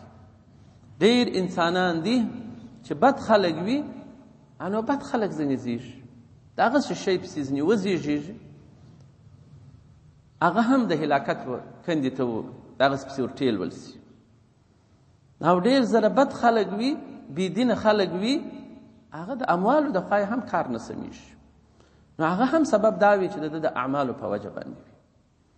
نو مسؤلیتونه خو که څه موږ د ځان لرو چې د دوژخه به ځان ساتو، د هغه رقم مسؤلیت د اولاد هم را د غاړې دی چې هغه به هم په صحیح تربیه سره تربیه کوو، هغه به هم د دوژخ د اوره ساتو لکه ځانونه چې ساتو. دا مسؤلیت زموږ ستاسې د غاړې دی، د دې مسؤلیت څه نشو خلاصېدلی. نو دا چې مسؤلیت زموږ په غاړه شو، اوس نو بیا خو موږ تاسې نو کوي دماغو، فکرو، عقلو کې یو شی سته، یو څه علماو را ښودلي دي، یو څه مو د قرآن څخه اخذ کړی دی، یو څه مو د حدیث نبویو څخه کړی دی، او پاتې شو زموږ اولادونه د هغو عقلونه خالي دي، هغه کې هر شی ځای نیسي، قرار نیسي، او شیطانی شی بیا ډېر ژر قرار نیسي. دا کوچنیان دي چې تاسې وګورئ چې هر رقم یم. زه مکې شریف ته تللی، ما یو لور وه، نو بیا به په دا ټلیفون کې چې به خبره کور ته کول، دې به بس دغه حال را لېږي، ول ما ته نکاوي راوړه، ما ته نکاوي راوړه، ناوکۍ یې ښول، بل شی نه راسه غوښتي. د دې کوچنیانو یو مخ دغه شیان خوښ دي چې دوی ساتیرۍ په وکړي. نو دا دوره د کوچنیوالي تر بلوغه پورې د ده دغه کاغذباز دی، بیجلي دي، مردکي دي، ګین دی، دا خوښ دي په طبیعت کې. نو بیا چې دی بلوغ ته ورسېږي، دی مخاطب په قرآن سره سي. په دغه 10 کلو 9 کلو څخه در 15 کلو پورې باید د خپلو اولادو دماغ کې موږ تاسې حق راچولی وي، چې هغه حق اول د واري د الله جل جلاله وحدانیت، د نبی کریم صلی الله علیه وسلم رسالت، ایمان په ورځ د آخرت، او دغسې کفر او اسلام، دا باید موږ په ذهن کې د دو راچولی، چې کفر چې دی دا دوژخ دی، اسلام چې دی دا جنت دی. په نافرمانی کې د خدای پاک غضب و قهر راځي، په امتصال کې د اوامرو د الله جل جلاله رحمت، مهرباني او جنتونه راځي.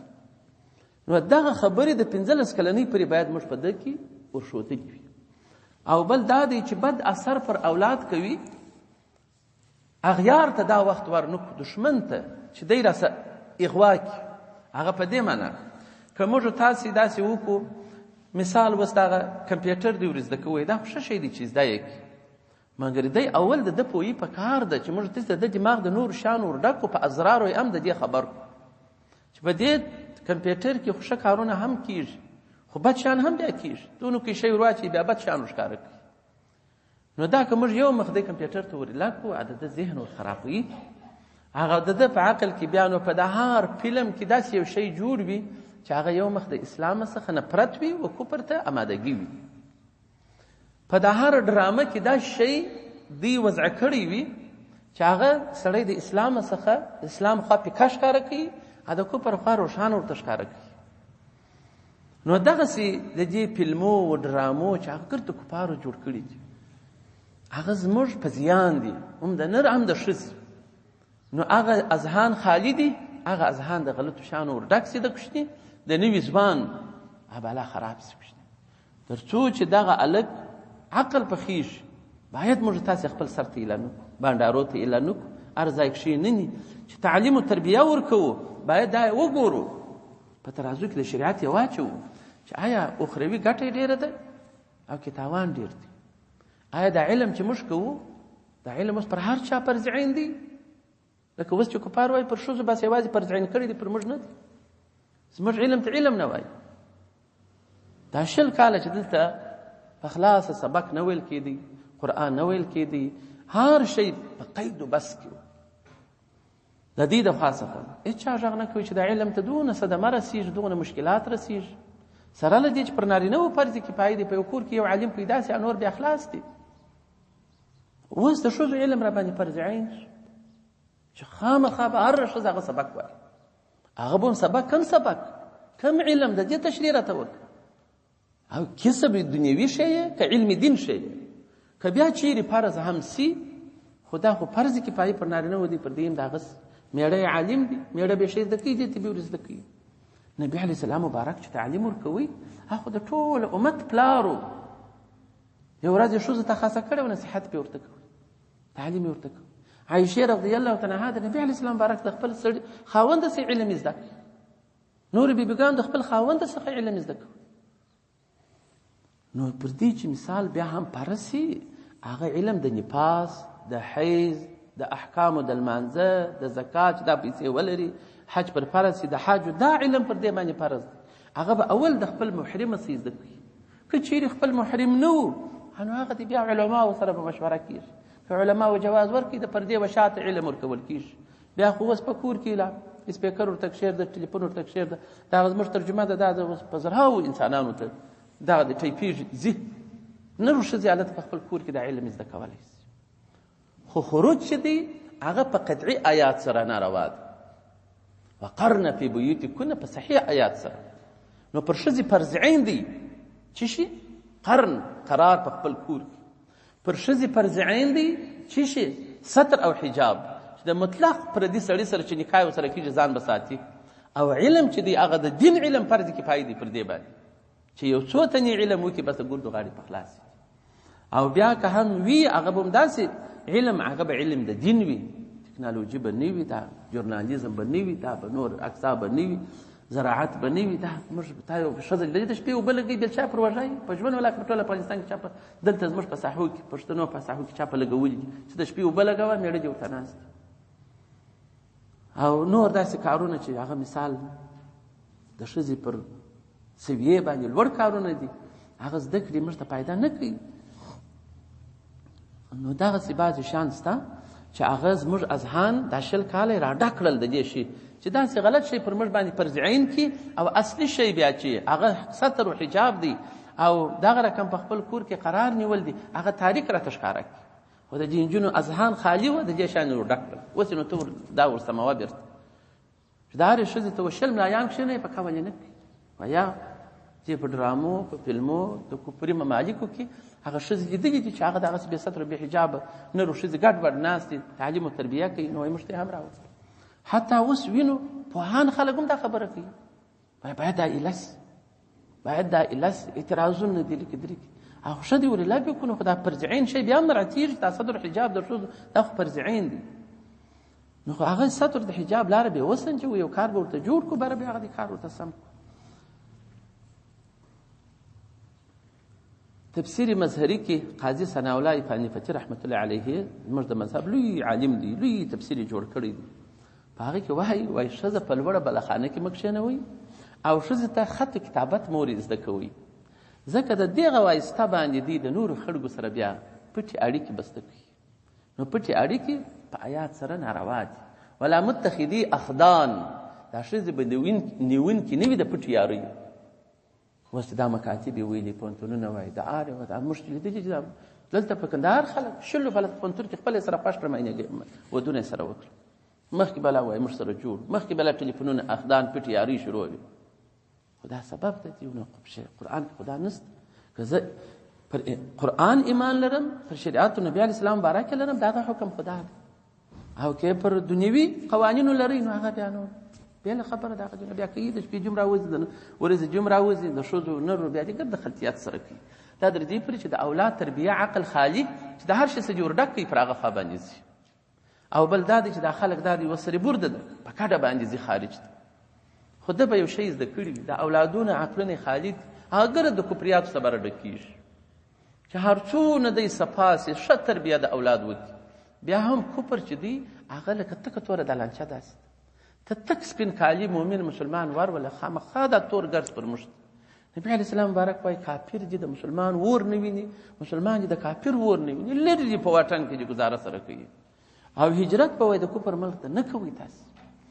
نو اوس موږ اریان چې اوس بارز وایو خپل قریبان مو پکښې کړي، خپل شناخته مو پکښې کړي، خپل دوستان مو پکښې کړي، خپل وطنداران مو پکښې کړي چې ولې داسې کوئ، داسې اذهان ولې داسې خالي و چې داسې خراب شول. چې خپل وطن عزت، د خپل وطن هغه سکون و اطمینان دا په ټول نړۍ کې تاته څوک نه درکوي. او موږ یې وینو دا دی. دا اوس یو چا وویله چې 400 نفر د هغه زموږ د خلکو څخه اماده کړي دي، چیرې په اوکراین کې دي، چیرې دي هلته جنګ دی، هلته ورلېږي. نو سبا ورځ ته هم بیایي، بل هم بیایي، په بل ځای کې جنګوي. نو آیا دا ژوند پر تا داسې کم قیمته دی؟ دا د خپل ژوند قیمت تا ته نه معلومېږي؟ د بل دپاره سړی سار ولې قرباني کوي؟ ځان قرباني کول ګر سره نسته. دا ځان خو د خدای پاک دی، ستا نه دی، مګر د خدای پاک په لاره کې ستا. چې د خدای په لاره کې قرباني کوي، خدای پاک در کړی دی، خدای پاک ته د امانت ورک. دا به د چا امانت، دا به چا ته ورکول شي چې په دې لاره کې سړی مړ شي. نو خدای پاک دې مو وساتي. نو تربیه د اولاد دا ډېره ضروري ده. نو اولاد و ځان دا ټول چې خرابېږي په نافرمانۍ سره د خدای او رسول خرابېږي.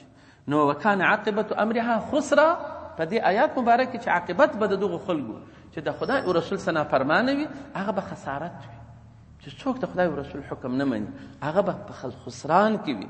دا خسران به د ده وي، د اولاد به وي، د اموالو به وي. مال بیا هم دغسې په نه حق واجب باندې به تاواني کېږي. نو اوس خو دا آیاتونه الله جل وعلا موږ ته وفرمایي چې په نافرماني کې د خدای او رسول سخت تاوانونه دي.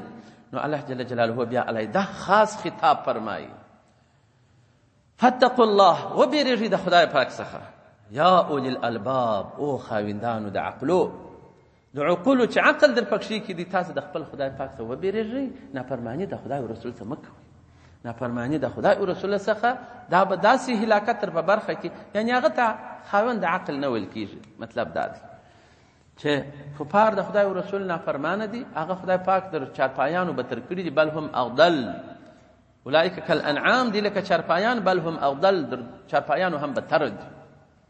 نو که ته چیرې ته هم نافرماني شروع کړې، نو ته بیا خاوند عقل نه یې، لیونی موږ ورته وایو چې څوک د خدای او رسول څخه نافرمانه وي. نو خدای پاک وفرمایله چې فاتقوا الله، وبېرېږئ د خدای پاک څخه، یا اولی الالباب، او خاوندانو د عقول. اصحاب العقول په چا کې راځي؟ په کافرانو کې خاوندان د عقل شته؟ نسته. په خاوندانو کې په کفر کې عقل نسته، په کفر کې مهرباني، لطف، شفقت نسته. تا اصحاب العقول څوک دي؟ الذين آمنوا، هغه څه کسان دي چې دوی مؤمنان دي، چې ایمان نه لري هغه در چارپای هم بتر دي. او والکافرون هم الظالمون، کافران دی چې دي هغه ظالمان دي، خدای پاک وایي. نو په دې کې ظالم کې نو بیا رحم او شفقت تیر دي. د شو تمه د کافر سره درلودل دا وایي خپله ناداني ده چې دوی به زموږ سره د رحم او د شفقت چلند وکړي، یا به زموږ پر خلکو ورحمېږي، یا به زموږ خلکو ته سهولت راولي. دا امید که چا کوي هغه سړی هم وایي د عقل دی.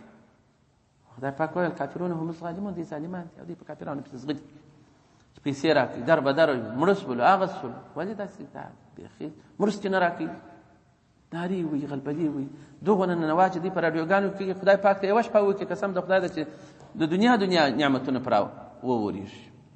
نو زموږ څخه اصلي مرکز ورک دی. نو وبېرېږئ، فاتقوا الله، وبېرېږئ د عذابو څخه د خدای پاک.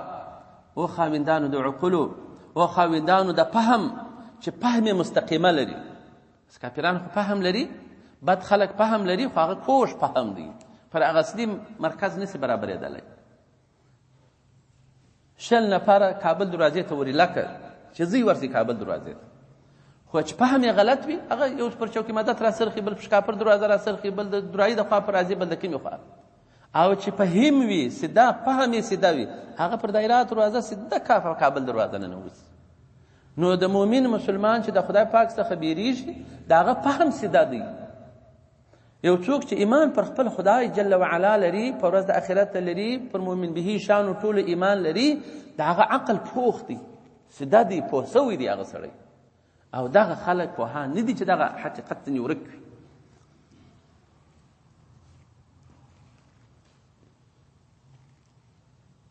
نو خدای پاک فرمایي فلا تکونوا مثلهم، او چې تاسو ته خدای پاک سیده فهم درکړی دی.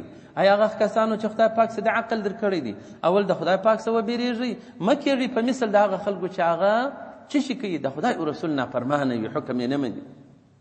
په مثل د هغو مه جوړېږئ. فلا تکونوا مثلهم فیصیبکم مثل ما اصابهم، بیا به ورسېږي تاسو ته هغه عذاب چې دغو خلکو ته رسېږي چې هغه نافرمانه د خدای او رسول سي، کوم عذابو کې خدای پاک راولي، بیا به تاسو ته هم هغسې عذابونه ورسېږي. نو که چیرې موږ تاسې خدای پاک فرمایلی دی ان الله لا یغیر ما بقوم حتی یغیروا ما بانفسهم. خدای پاک تغییر د نعمتو، د ښه صحتو، د ښه ژوند، د سکون و اطمینان نه زائلوي تر څو چې وایي د ستاسې په نفسو کې تغییر رانسي. چې کوم وخت تغییر رالی، تغییر دا دی چې د خدای او رسول د اوامرو څخه نافرمان اوسم، مسلمان یم نافرماني کوم، صراط المستقیم شریعت راته جوړ دی، زه پر بله خوا ځم. نو بیا خدای پاک د تغییر راوستی، هغه نعمت سلب کی، امن و امان سلب کی، هغه ښه ژوند سلب سي، نو بیا عذاب الهي راسي. خدای دې مو وساتي دا حالات خو راباندې راغله، دا څو وارې د عذابونه راغله، څه بد دغه به دا تور ټانګان به دلته د امریکایانو تېرېدل، څوک به نږدې نه سوی ورتللی، چې ورته وبه مه کتل موږ خدای دا خو زموږ عمل دی، څه بد عملونه، تور عملونه مو دي. دغسې شکي به پکښې نصب کړي وي، دربینان په دا ښار کې به دغسې ټوپکانې ولي.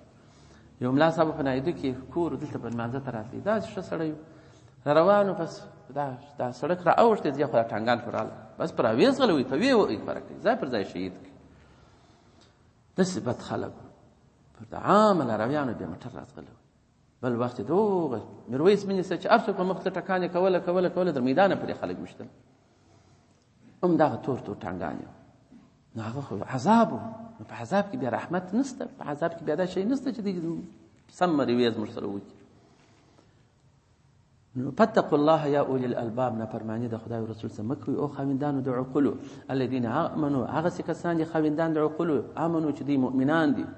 نو قد په تحقیق سره انزل نازل کړی دی الله جل جلاله الیکم تاسو لره ذکرا، قرآن عظیم را لېږلی دی چې هغه ذکر دی، پند دی، نصیحت دی ستاسو دپاره.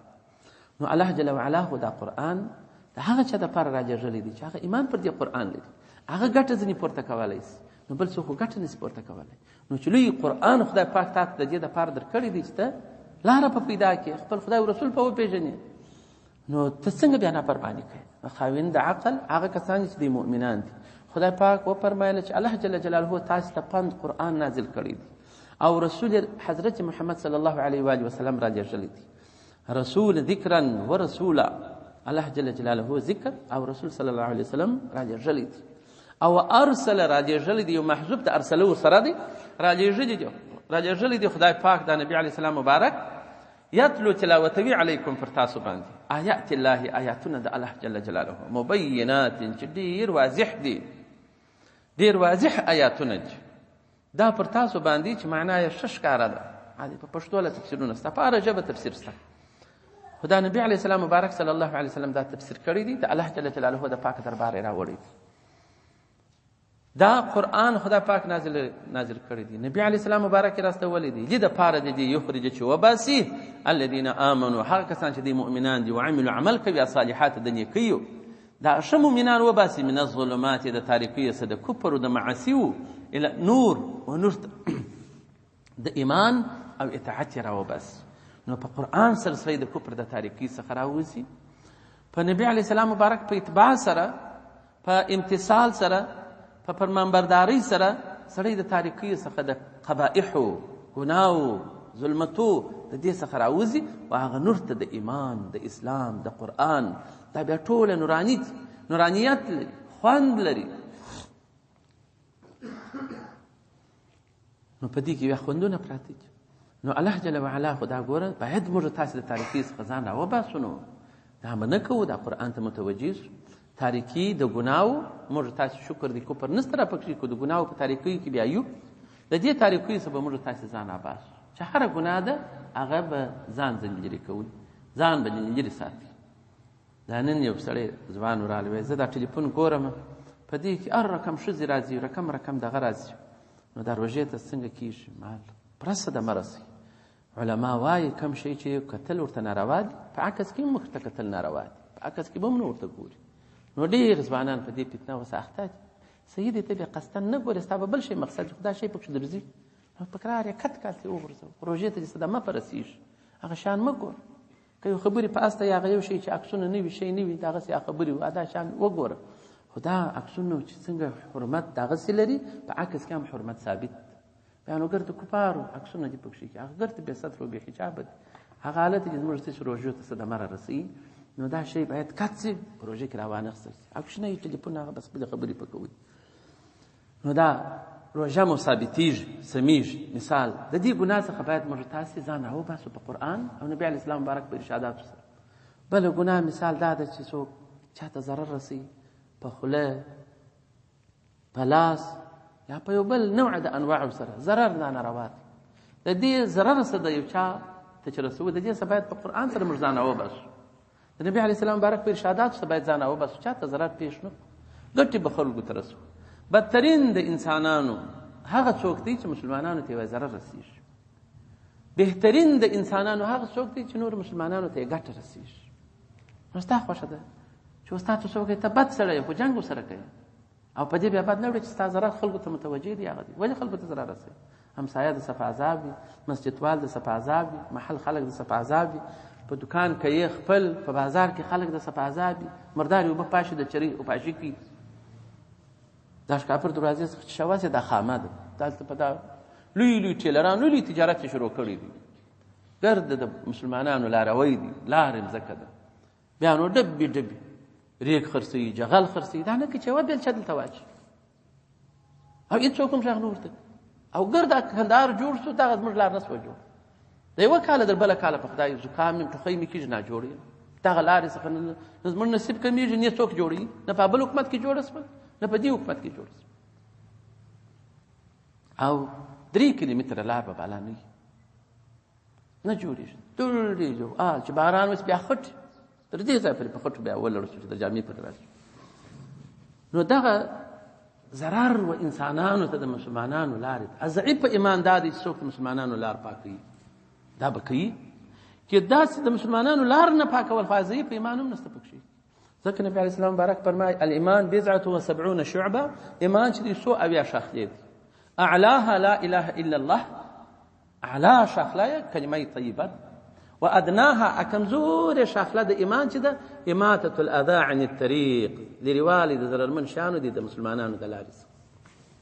زموږ کسابوي کوي اوبه په دغه رسته کې رایلکې هغه خښتې چې ګام پر چې ترپ اوبه دلته ورته راوغورځېږي. دا چې مسلمانانو ته ضرر پکښې وي او څوک خواري کوي، زموږ ستاسې د مذهب او عمده کتابونه وایي چې دا پیسې مردارې دي، ولې ازار د مسلمان پکښې دي. سړی به داسې خواري کوي حلال رزق به حاصلوي چې بل مسلمان د تاوان نه وي پکښې. حتی چې ته شی خرڅوې لا بیا په داسې نیت به پکښې لرې چې زه دا شی په دا بیه خرڅ کړم، بل مسلمان دلته خو بل دوکاندار خو به تاوان نه کوي. موږ دا خو ضد په ضد کوي چې بل مسلمان په 100 بیه کړي دی په لاس ورکړي قصدن ځان پکښې تاواني کړي چې هغه ته څه زاوان ورسېږي او زه سړی ځنې راجلب کړم خپل طرف ته راوړم. نو داسې ډېرې تاریکۍ دي چې زموږ ستاسې خلک پکښې غرق دي، علم نه لري، معلومات نه لري، په قرآن خبر نه دي، په شریعت خبر نه دي. نو چې ویې کړل هغه یې وکړل چې دوکان یې کرایه کړي، بس دغه شاوخوا ماحول ټوله بس د ده په شا پسو باله په دا مخ ته څوک نه پرېږدي.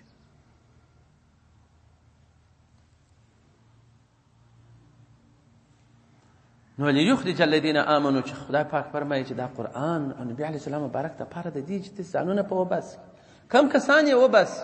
هغه کسان یې وباسي چې دوی مؤمنان دي، عمل صالح کوي، د تاریکیو څخه و نور ته د ایمان راووځي، بد کارونه پرېږدي. ومن یؤمن بالله، که څوک ایمان پر یوه خدای پاک ولري ویعمل صالحا او عمل صالح وکي، یدخله الله جل جلاله به دا کس داخل کی جنات جنتولا تجري چې بهیږي من تحت لاندې درمانیانو الانهار ولي خالدین دی به د همیش لپاره داخلي فيها په دې جنتو کې ابدا در ابد پورې بیا به راوتل نه. قد احسن الله له رزقا، ډیر به ښایسته کې خدای پاک د دغه سړي دپاره رزق به ډیر ښایسته وي، ډیر به صفا وي. الله جل جلاله به رزق ښایسته کړي. نو چې الله جل جلاله احسن ورته وویل سي، یو حسن دی یو احسن دی.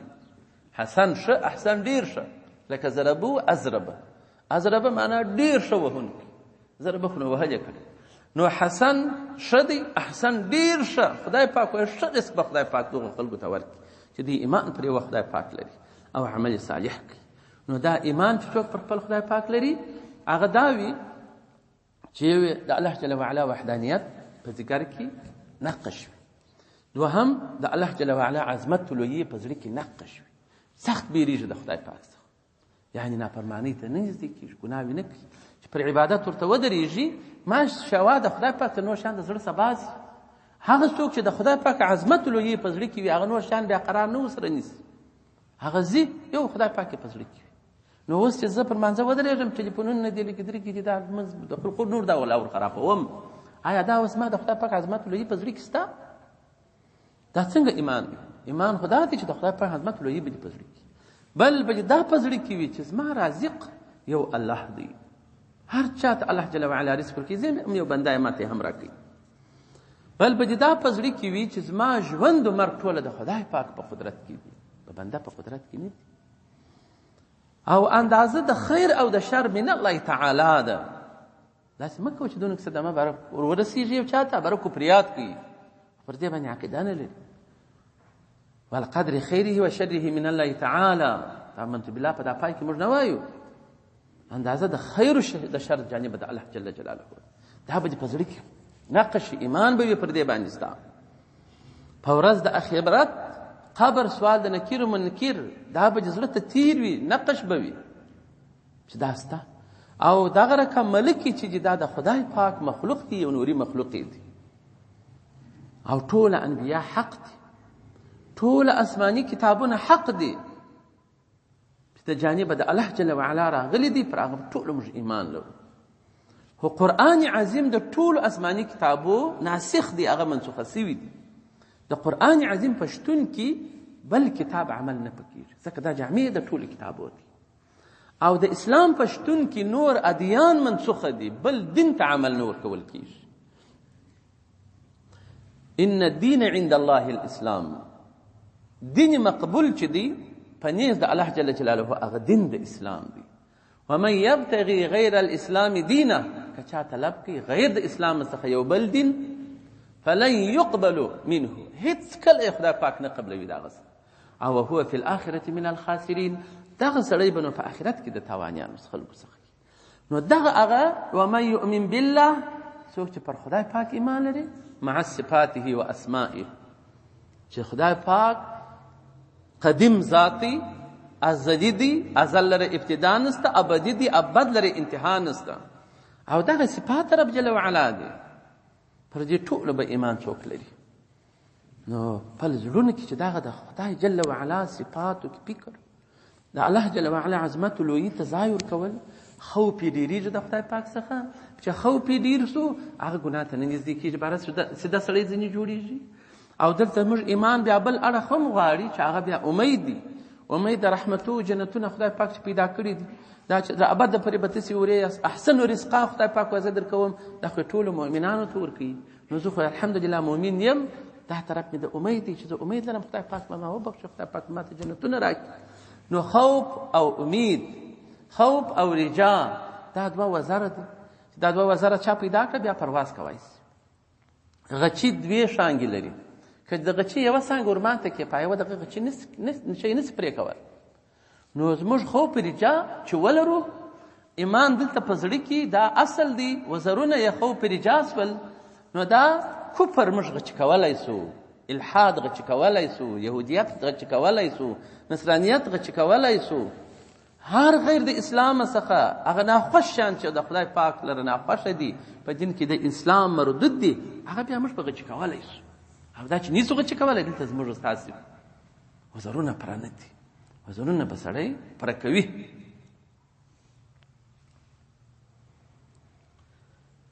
نو قد احسن الله له رزقه، خدای پاک به ښه رزق هم په جنتو کې ورکړي چې هغه به نه قطع کېږي، نه به خلاصېږي، نه بې وخته مانېږي. هر نعمت ته چې ستا په زړه کې اندېښنه راځي، فورا هغه نعمت ستا ته اماده کېږي. که د درختې وي، هغه درخته دستي درته ودرېږي. که په پروت یې، که ناست یې، که ولاړ یې، ستا درختې ته ستا لاس ورسېږي، هغه میوه اخیستلی شي. که د غوښو ته هوا کېږي، د هر قسم حیوان هغه شی دستي خدای پاک تا ته دستي اماده کوي. نو داسې احسن رزق دی. نو الله الذي، الله جل وعلا، الذي هغسې ذاتي خلق چې پیدا کړي دي 7 سماوات و اسمانونه، ومن الارض، او د مځکې څخه مثلهن، په مثل د دې مځکې. ينزل نازلوي الله جل جلاله الامر، امر یعنی وحی خپل نازلوي، بینهن، په منځ کې د اسمانو او د مځکو. څنګه چې د خوښه اراده وي هغسې نظام چلیږي. کله دوبی راځي، کله ژمی راځي، کله یخ باد راځي، کله تود باد راځي، کله د یوه طرفه راځي، کله د بل طرفه راځي، کله باران وروي، کله وریځ وروي، دا واوره وروي، کله داسې وي چې هیڅ شی نه وي، لمر پر خپل وخت راخېږي، ستوري، دا هر څه د الله جل وعلا په حکم او امر سره چلیږي په مځکې و اسمانو کې، په طرف سفلوي او علوي کې د الله جل جلاله امر نازلیږي او هغه چلیږي. بیا څوک دفع نشي کولی. ولا راد لحکمه، هیڅوک نسته چې رد کړي حکم د رب جل وعلا، بیا هغه به ځي. اوس نو الله جل وعلا شانه و اسمانونه او اوه مځکې یادې کړلې. اسمانو کې خو علما متفق دي چې ګرد طبق پر طبق اسمانونه دي. په مځکه کې د علماو اختلاف دی. څوک وایي چې مځکې چې دي هغه ټوله سره مشکې دي، او ډېر علما بیا وایي چې یا مځکې هم د هغه رقم په مثل اوه طبقه مځکه ده، دغسې لکه اسمانونه چې دا هم داسې دي. دا مځکې هم داسې الله جل جلاله پیدا کړي.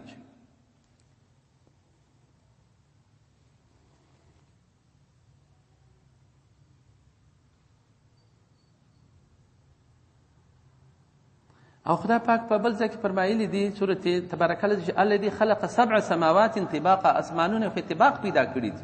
نو دلته خو وویل چې 7 سماوات من الارض مثلهن، په مثل د اسمانو. نو ځکه هم علما وایي دا اوه طبقه لري.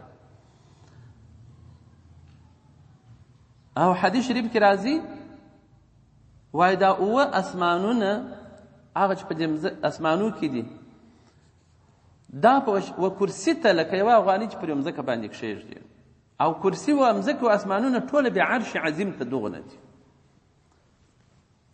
خو دغه موږ تاسې چې ګزاره پر کوو، دغه مځکه چې ده دغه بیا اوله مځکه ده، او دا یو کوکب دی، یو ستوری دی، دا هم الله جل جلاله پیدا کړی دی. او په تفسیر روح البیان 10 جلد 53 صفحه کې بیا راغلی دی، وایي اوه مځکې الله جل جلاله پیدا کړي دي. وایي په هر مځکې یو نبي ستا، که نبیکم لکه نبي ستاسې، آدم ستا لکه آدم ستاسې، نوح ستا لکه نوح علیه السلام ستاسې، ابراهیم علیه السلام ستا که ابراهیم ستاسې، عیسی علیه السلام ستا که عیساکم لکه عیسی ستاسې. ده بیا اواله و ابن حجر په فتح الباري ته کړی دی.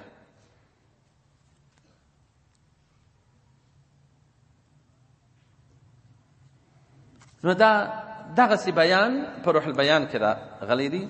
او بل کتاب کې بیا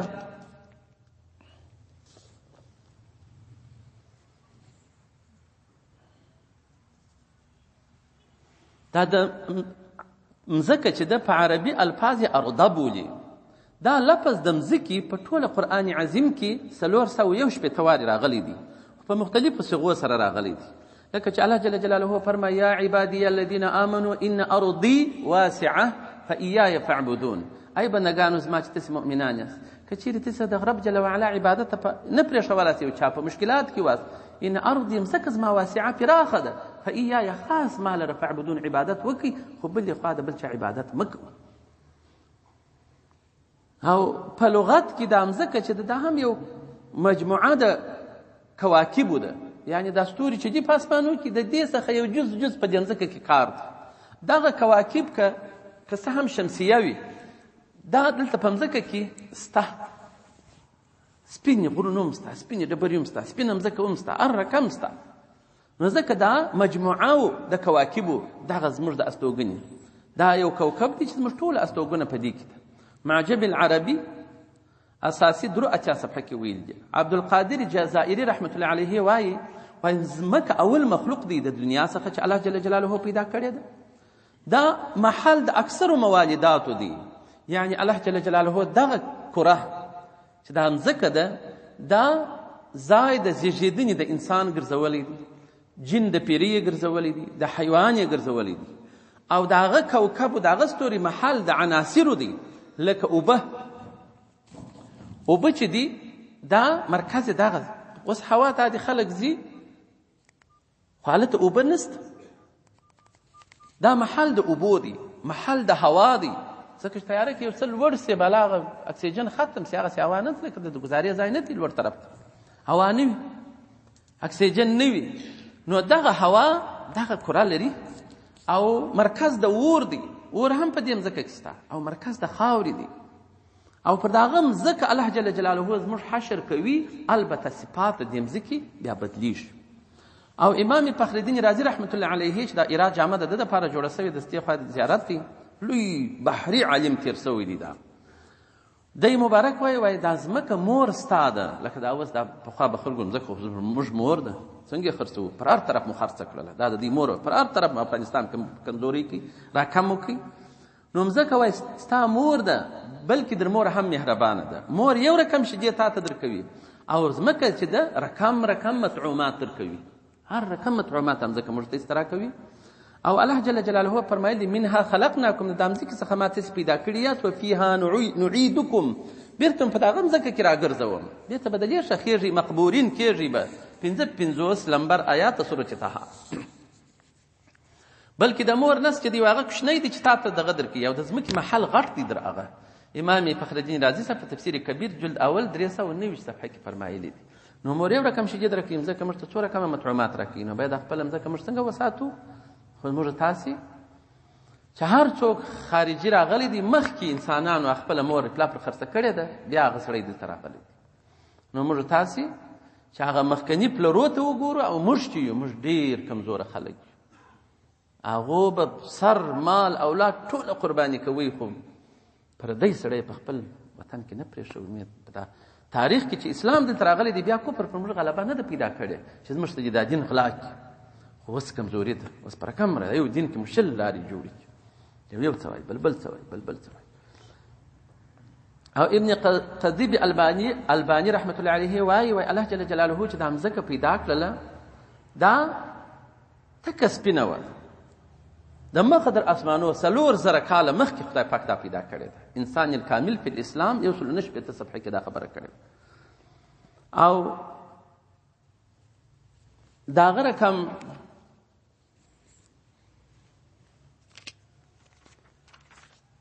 وایي دا اوله طبقه د مځکې چې ده عبدالکریم جیلي رحمت الله علیه وایي دا الله جل جلاله تکه سپینه پیدا کړه، د شیدو هم سپینه وه او خوشبویي یې درلوده، د مسکو خوشبویه وه. خو په هغه برت دا خړه سول، دا خاوره ولې خړه سول، دا غرونه ولې خړه سول؟ هغه وخت چې وایي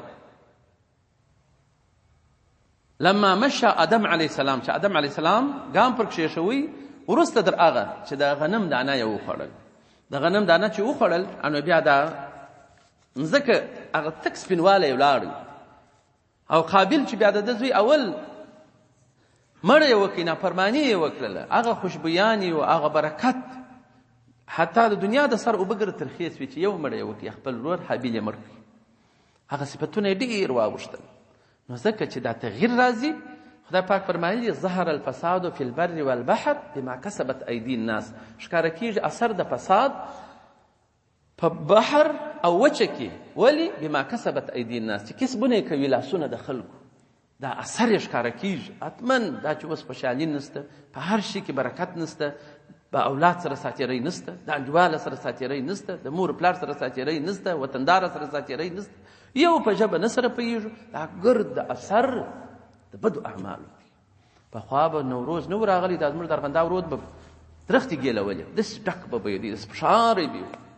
مګر اوس تر څو نوروز څه وخت تېر اوس قاچاونه لاندې شوي، دښتونه خلکو وکرل، هغه ګرد ته دغسې پاتې. نو دا ګرد دا تغییر و تبدیل چې راځي، دا اثر د فساد دی، چې هم په دریاب کې کوي اوبه کمیږي، هم یې په بر کې کوي برکت نه وي، وریجې غوښې وخوري سړی ناجوړي. او دوهمه مځکه چې ده چې در دې لاندې ده، هغه بیا وایي زرغونه ده، ارض العبادات ورته ویل کېږي. مسلمانان د پیرانانو ګزاره پکښې کوي، چې زموږ شپه سي ورې ورځ سي، چې ورې ورځ سي زموږ شپه سي. خو دوی وایي دغه مسلمانان پیرانان هم دا مځکې ته راځي، د بني آدمانو سره وایي الفت لري او بیریږي د مسلمانانو څخه وایي بیریږي. مسلمانان دا نور انسانان دا موږ چې د موږ څخه وایي سخت بیریږي، خو راځي بیا هم محبت لري. او درېیمه طبقه چې ده ژړ رنګ یې دی، هغه ارض طبع ورته ویل کېږي. هغه بیا کافران د جنیاتو ګزاره پکښې کوي، مسلمان نسته پکښې، خاص شرک و کفر دی. خو دوی هم راځي وایي په شکل د بني آدمانو کېږي دغه پیران، دا زموږ داسې مځکې ته راځي. هېڅوک یې نه پېژني الا اولیاء الله تعالی، اولیاء د خدای پاک، هغه کافران شیطانان جنیات پېژني چې دا د هغو مځکې سره راغلی دی. او هغه ښار ته وایي نه ورځي، دا چې هلته کامل ولیان د خدای پاک موجود وي، د هغو څه بیریږي، د بل چا باک بیا نه پټ کېږي.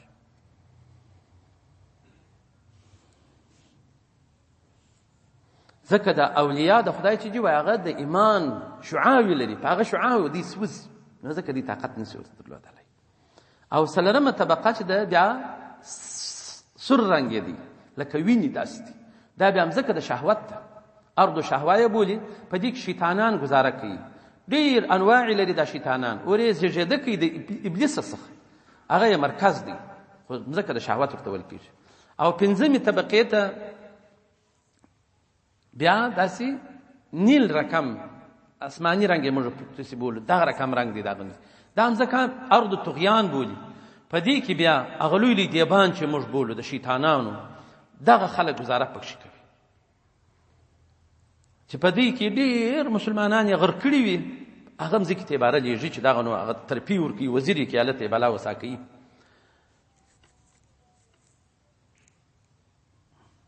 او د دې بیا داسې عادت دی د دغو لوی لوی، که دې ورته ویل چې راسه دی دسه ځي، که دې ورته ویل چې مه راځه بیا درته راځي.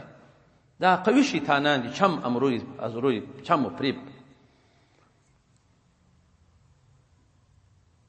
در هغه لوړو شیطانانو هغه ورته کمزوري دي، هغه شیطانانو په حق خدای پاک فرمایل ان کید شیطان کان ضعیفه، هغه لوړ شیطانان دي، دا بیا سخترین شیطانان دي. او دی بیا پر دغه لوی شیطانان بیا بني آدمان بیا د ځان تابع ګرځي، پر دې باندې سخت سلوط پیدا کوي. خدای پاک فرمایلی دی ومن یعش عن ذکر الرحمن نقید له شیطانا فهو له قرین. څوک چې زموږ د کلام څخه مخ واړوي بیا موږ مسلطوو پر ده سره باندې یو شیطان، هغه به د ده سره ملګري، دغه غټ شیطانان دي، هغه دسه نسي بارنه لمونځ نه کولی شي، نه ښه کار ځنې کولی شي، زړه یې غواړي خو کولی نه شي. دغه شیطان په نګین کې عبارت اصلي سبب یې څه دی؟ اعراض د قرآن څخه. قرآن باید سړی د تاریکۍ د کفر او د الحاد او د ګناه ځان وباسي د قرآن سره، وما او تا نه دي راایستلی، عباره شیطان باندې مسلط شي. او اومه طبقه کې بیا دا مځکه ارض شقاوه ورته ویل کېږي، دا وایي پر سر د جهنم ده.